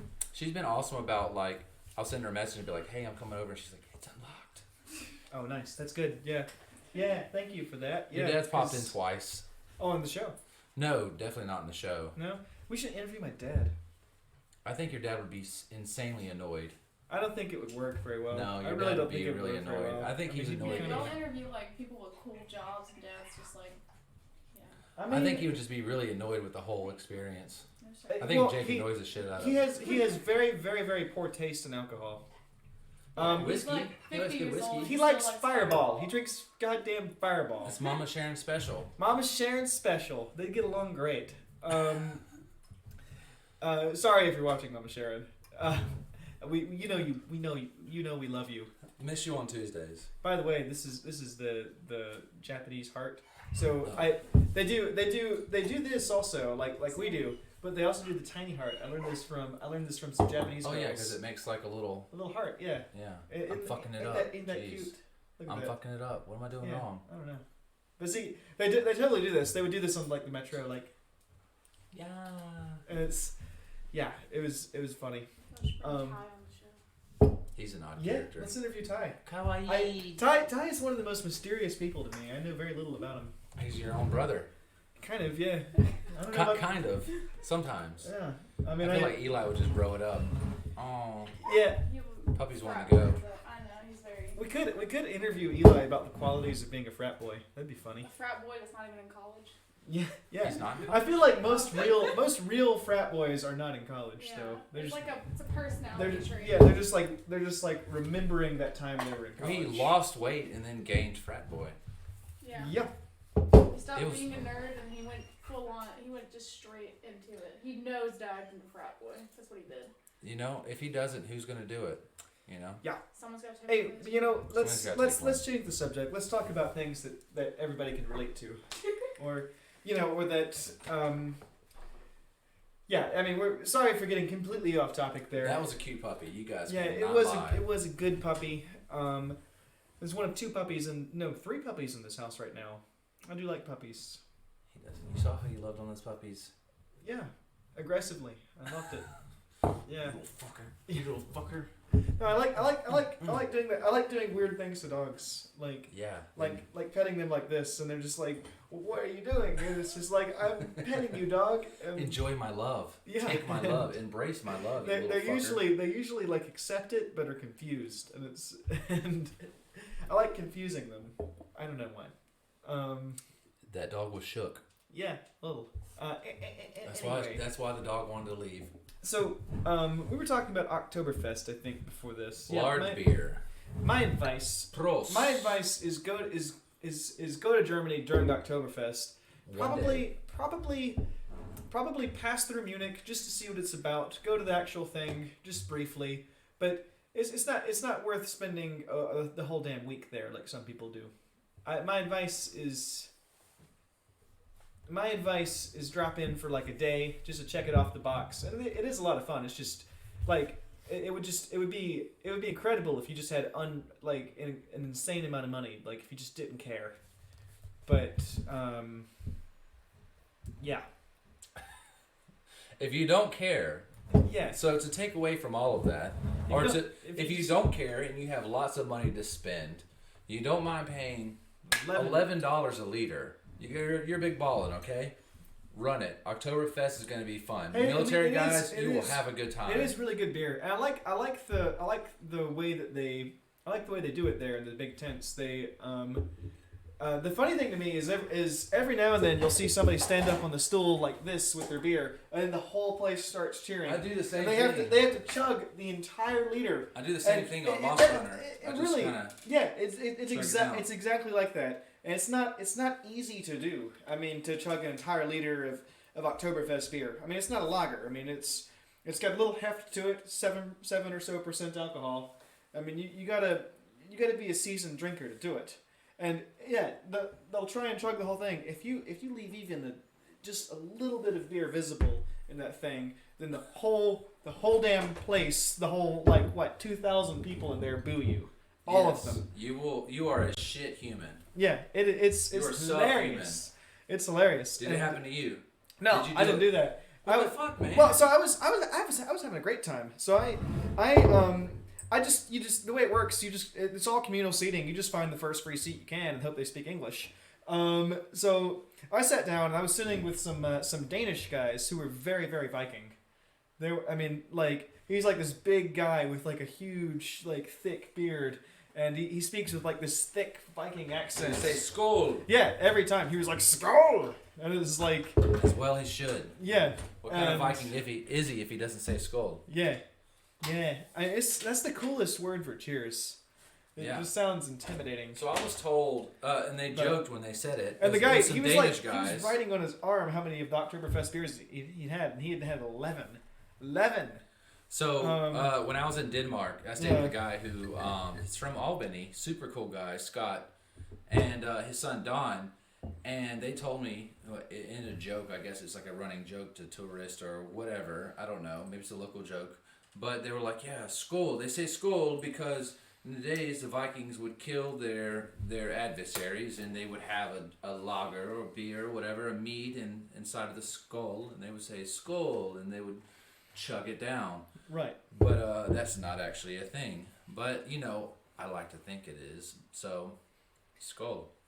It's a cool cheers, no doubt. And if I kill you one day, I will drink a good beer. I will not drink a shit beer. I will drink a good beer out of your skull. I think... And a funny story, and, Go on. this is probably just the alcohol talking, but there was a place outside of Prague, and it was a whole cathedral that was decorated by human bones after plagues and You've been to the necropolis in Paris? I haven't. I know about it, but It's good. this There's one in place Milan is too. this place is decorated. The chandeliers, everything is like human bones. Yeah. And you can buy human bones and take them back with you. Yeah, Georgia. You can buy a human skull. Really? Yes, and take it back with you and forge it into a thing to have a drinking vessel to have your Interesting. beer. That's maybe something for our future. Maybe. Future Well, show. actually, so I don't ask why I know this, but Georgia is one out of 2 states in the whole country where it's illegal to own human bones. It's illegal. Illegal. Now, the reason I know that is because You wanted human bones for a guitar. no, it's because when guitars have several parts that are made out of bone, and on a really nice guitar, I mean, like on a cheap guitar, they use cattle bone, just generic cattle bone from China, from the meat industry, but on a really nice guitar, you use the nicest stuff you can find. So Human bone? no, but you start Googling bones for sale on the internet. And I found a website called the Bone Room that has all kinds of things. They have dinosaur. Why didn't they call it the Bone Zone? Missed opportunity, but they have they have like dinosaur bone and and fossilized. You're working on a guitar now that's going to have some ancient stuff. Yeah, some in there, dinosaur bone on it. Yeah, some ammonite. So, but yeah. But like they have like dinosaur bone and fossilized walrus tusk and etc. All stuff that's quite good, and it looks, it generally looks better than. It just looks better than typical generic cattle bone. And it also gives you that it's sort of a silly thing, but it gives Dan you said that there's go to Oktoberfest in another village and get 1 liter for $2. Yeah, that's what I mean. I mean you're better off to go somewhere where the bar itself is brewing the Oktoberfest beers, and it's just like that's one of the cool things about Germany is a lot of the bars their house beer they're brewing in the back, and I mean it's very common there. Continue bone. Yeah. So anyway, so I find this website, the Bone Room, and I go, I'm looking through it for for something that's nicer than just generic cattle bone, and it's just like human bone sold here, and I'm like, what? And so I click on it just because whatever, and and they're like, we can't ship to Georgia and one other state that I forget. I would love to have illegal. the tuning. What do they call those on the top? The tuning pegs. Tuning pegs being molars. Human That's molars. weird. I mean, it's comfortable, man. It fits right in your finger, and you can just roll it. I wouldn't do it. Human molars. See, I feel like if I ever built something that actually had human bone on it, and like the community found out about it, I would sell much less guitars. There would be pitchforks and Yeah. torches. And pitchforks there'd be outside my shop. villagers. Yeah. My shop would actually burn down. Like Beauty and And- the Beast. Yeah. Yeah. I probably would do it though. Maybe. If somebody was like, if somebody gave me a down payment for a guitar and they were like, yeah, I want it to contain as much human bone as possible, I'd be like, all right. It would not stop me. I would totally do it. Yeah, that sounds awesome. You it just sounds awesome. You just make it in Spain. Well, I mean, I might not advertise that I built it, but yeah. Human bones. So you guys heard it here first. You want a human bone guitar. Come to me. You want a femur stringed guitar. Look, I mean, if somebody gives me X amount of money for something, I'll do it. I don't give a fuck. I mean, you heard that. Look, we're not even talking listen, about guitar building. For the right price, I'll use one of my own bones. I don't even mind. I really will. I mean, how many bones do you have? Like 163 or something like that? You got a lot of bones, man. You don't need all those Look, bones. you don't need all those. I mean, You got a tailbone that's just sitting in there doing nothing, man. yeah, shit. I mean, I could have something surgically removed. I don't mind. If you want it on a guitar, I'll do it. I really, truly will.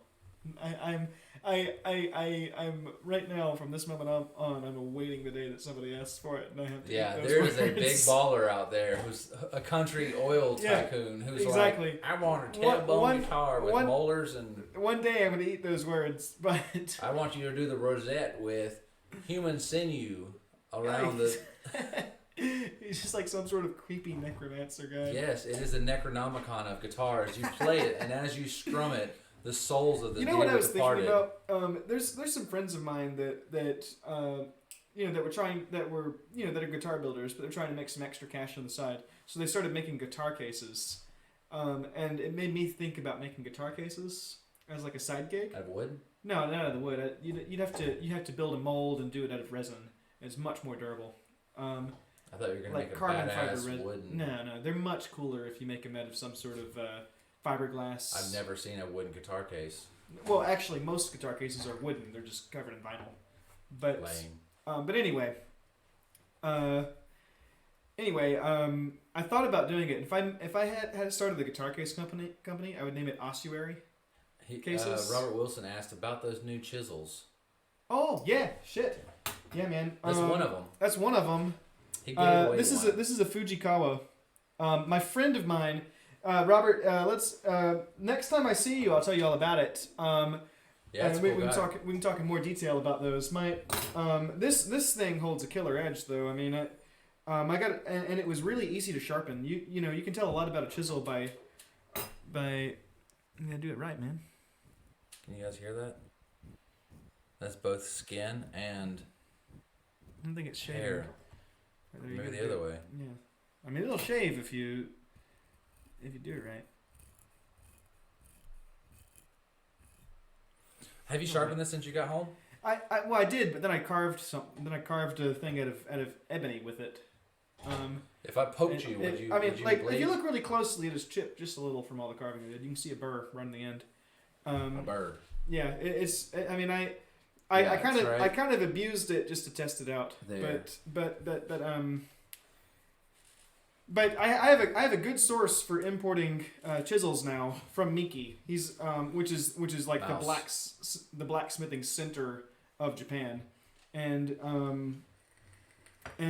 he's he'll ship me anything at his cost. He says. You made some friends over there. Yeah, I mean, I went really out of my way to make friends that. You were that supposed to could be ship me interviewing stuff people, like you this. son of a I bitch. interviewed 2 people. There's on my phone. I'll show you later.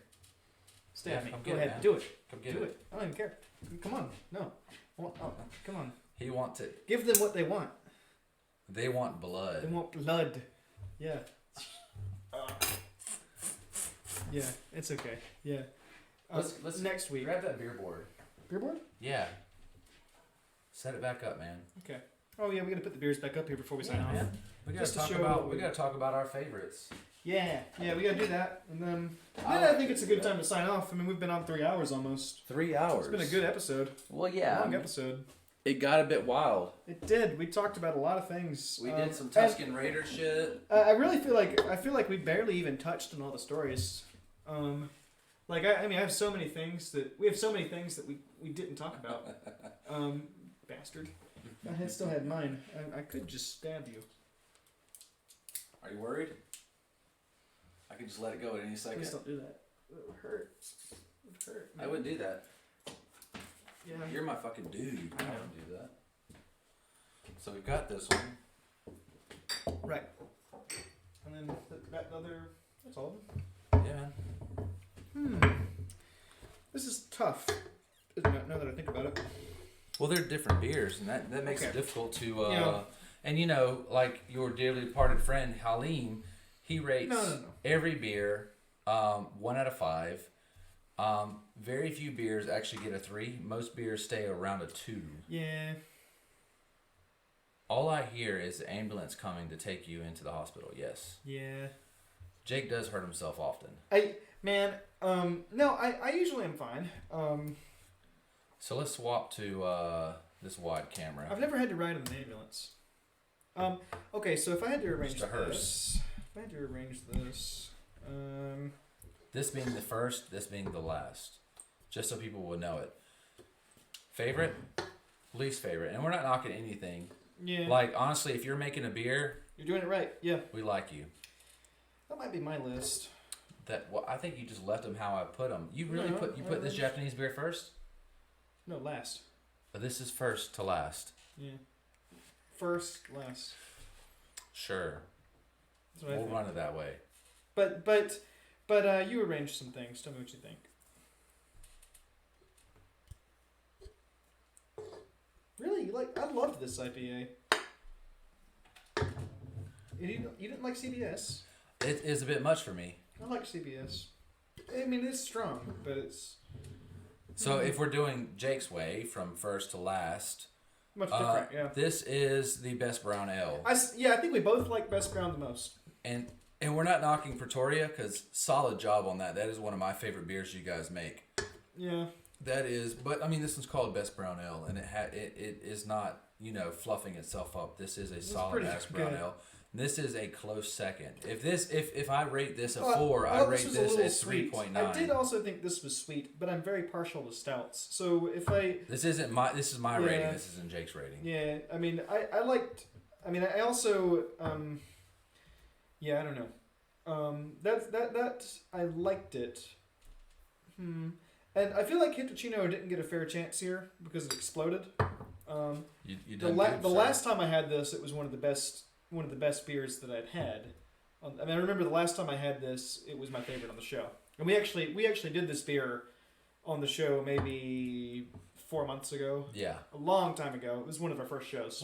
We've had so much beer on this show since we're doing it once a We've week. run out of stuff to try. Yes. Yeah. So if you have some funky beer from another brewery, if you have something you want us to Man, try, we'll try your home brews if you got them. bring them on. Bring And, 'em, yeah. Yeah, we will try it out. Homebrew is definitely something we'll run with. Yeah.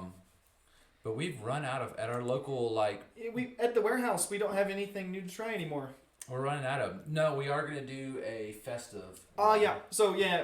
We put all those on the back burner. Yeah, that is coming at some point. Probably the episode before Christmas. We're gonna do an all Christmas beer episode. Or all holiday beers, because All one of holiday them, like beers, the Abita Office Party, Yeah. is not necessarily a Christmas beer; it's a holiday beer, and it's solid. Yeah. I So mean, holiday beer. yeah, we're gonna have to do an all holiday beer episode because it'll be the Jake and Brandon Christmas special. Yeah, man. Christmas special. We're gonna wear some ears in here. We're gonna Yeah. wear somebody's wearing We're a gonna- Santa hat. Dude, we're gonna fight a Christmas tree. We're gonna do it. Will I have arms coming out the Christmas tree like Yeah. Rock'em Sock'em style? Yeah, exactly. It's the Christmas tree is the ornaments are all And going to you be have like a boxing. lightsaber? They're all the ornaments are going to be boxing gloves, so it'll be like really intimidating. You know what I mean? I don't know what I'm talking about. Sorry. Yeah. Yeah, that'll be fun. We'll do. Yeah, we'll do that. We'll do that holiday special. Holiday But special. Yeah. thanks guys for coming on. This is my beer listing. You saw Jake's beer listing about 2 minutes ago. And then- Yeah. None of these beers were awful. That was a little tough for me to get through, but I don't like imperial stouts. I don't like 11% stouts. What's the worst rating I would give to these? Maybe. I think everything was at least like maybe 6 out of 10 for me. You know. It's a 4 out of 5. Yeah. Give I or mean, take. it was good. I mean, I think best round I certainly give, you know, That's a good beer. 8 out of 10. That was nice. You could see if you watch back on the video, I was like, Yeah, I give that about an 8 out of 10. It just has that nice roasted character that I like to a brown ale. honestly, anything Bell's puts out and anything Dogfish Head puts out, I like it. Yeah. There's Bell's is one of those breweries that almost can't do any wrong in my eyes. I usually feel that That's way Three about Taverns as well. Yeah, Three Taverns. I just don't think I've had anything bad from them. I will say some of their beers kind of taste the same. Okay. Like Pernicious and is Pernicious them? I think that's Orpheus. Yeah. Am I crazy? Yeah, that's Orpheus. Fuck. Yeah. No, but I know but, Pretoria had the Prentice Prosecco, fuck, what's which is really solid. so like Rapturous and the other beers in that category that are just like some sort of fruit Yeah. sour, they have a very similar flavor a lot of times. So it's hard to, when you have a lot of other beers of different style, Well, you know, you have a brown ale and then you have a couple beers from Three Tavern Sours. It's hard to compare them because they're different beers, but then they'll be super similar to each other. Right. Yeah. That after drinking this, these both will taste exactly the same. I would like to make some trips to some breweries in the coming weeks. We will take some trips. We will, yes. And we're gonna decide on where, and you know, hopefully we can interview some people from the brewery. Maybe bring somebody that we interview with us, something like that. We'll figure it out. If you guys are wondering, not that I am any kind of spokesperson for Pretoria, but I just recently got my Pretoria hoodie, so I'm representing. I'm just gonna kind of get you guys close. Representing It's a Pretoria hoodie. Pretoria hoodie, yeah. man. Dude, I've been there for 2 years, and they just started getting. Now, what I would like to see is a giant bee completely covering my back, and maybe some Oh, like man. hexagonal. I know what you're talking about. Like on the some hex- glasses. I want to see some be hexagonal, like hive Right. patterns on behind it, but you know that's That'd be wishful really cool. thinking. But Yeah. anyways, guys, we've been on for a solid almost 3 hours. This It's is, been good. I think, almost our longest one, and One of them. Yeah. we actually didn't. Jake didn't get to talk about half of what he wants to talk about. But Man, that's- we covered maybe But you know, 20%. that saves it for Yeah. another podcast. Hopefully next week, if they follow through, we're gonna have a bluegrass band on here. They're gonna be jamming. It's gonna be sweet. We're gonna be talking about music. We're gonna be drinking beer. No commitment yet, but we'll know. Yeah. soon. They say they're on board. If something comes up, I understand they're a full freaking band. We're gonna try to get as many of them as we can, but they're a full band, so they've got obligations. They got money to make, and we're just here to talk about what they do. If I can get them on, awesome. If not, it's gonna be a next following week. But we're gonna love to see you guys on next week. Thanks for coming on. It's Yes. been awesome. Good to be back, friends. Yeah, I'll you're see you gonna guys next week. No, they're gonna see more of you working on. Shit, Guitar, second man. week. Yeah, that's Yeah. right. That's gonna happen. So you guys pop in, check out. Probably see me Wednesday or Thursday. Then. Twitch.com/tradeskills, and I'm gonna make sure I promote it when it does come on, and you can watch Jake just work on his guitar. Yeah, I don't know. Well, it might be exciting. It might not be. I don't know. It probably It's won't be, flip but a coin. if you've ever wondered what it takes to build an actual acoustic guitar, A lot of time sitting at the workbench, and I don't know. we'll be here I spend about half my time productive, and the other half reading at the books. workbench doing something. Yeah. Yeah. Well, anyways, guys, we're sounding off. Thanks for coming on. Ciao. Ciao.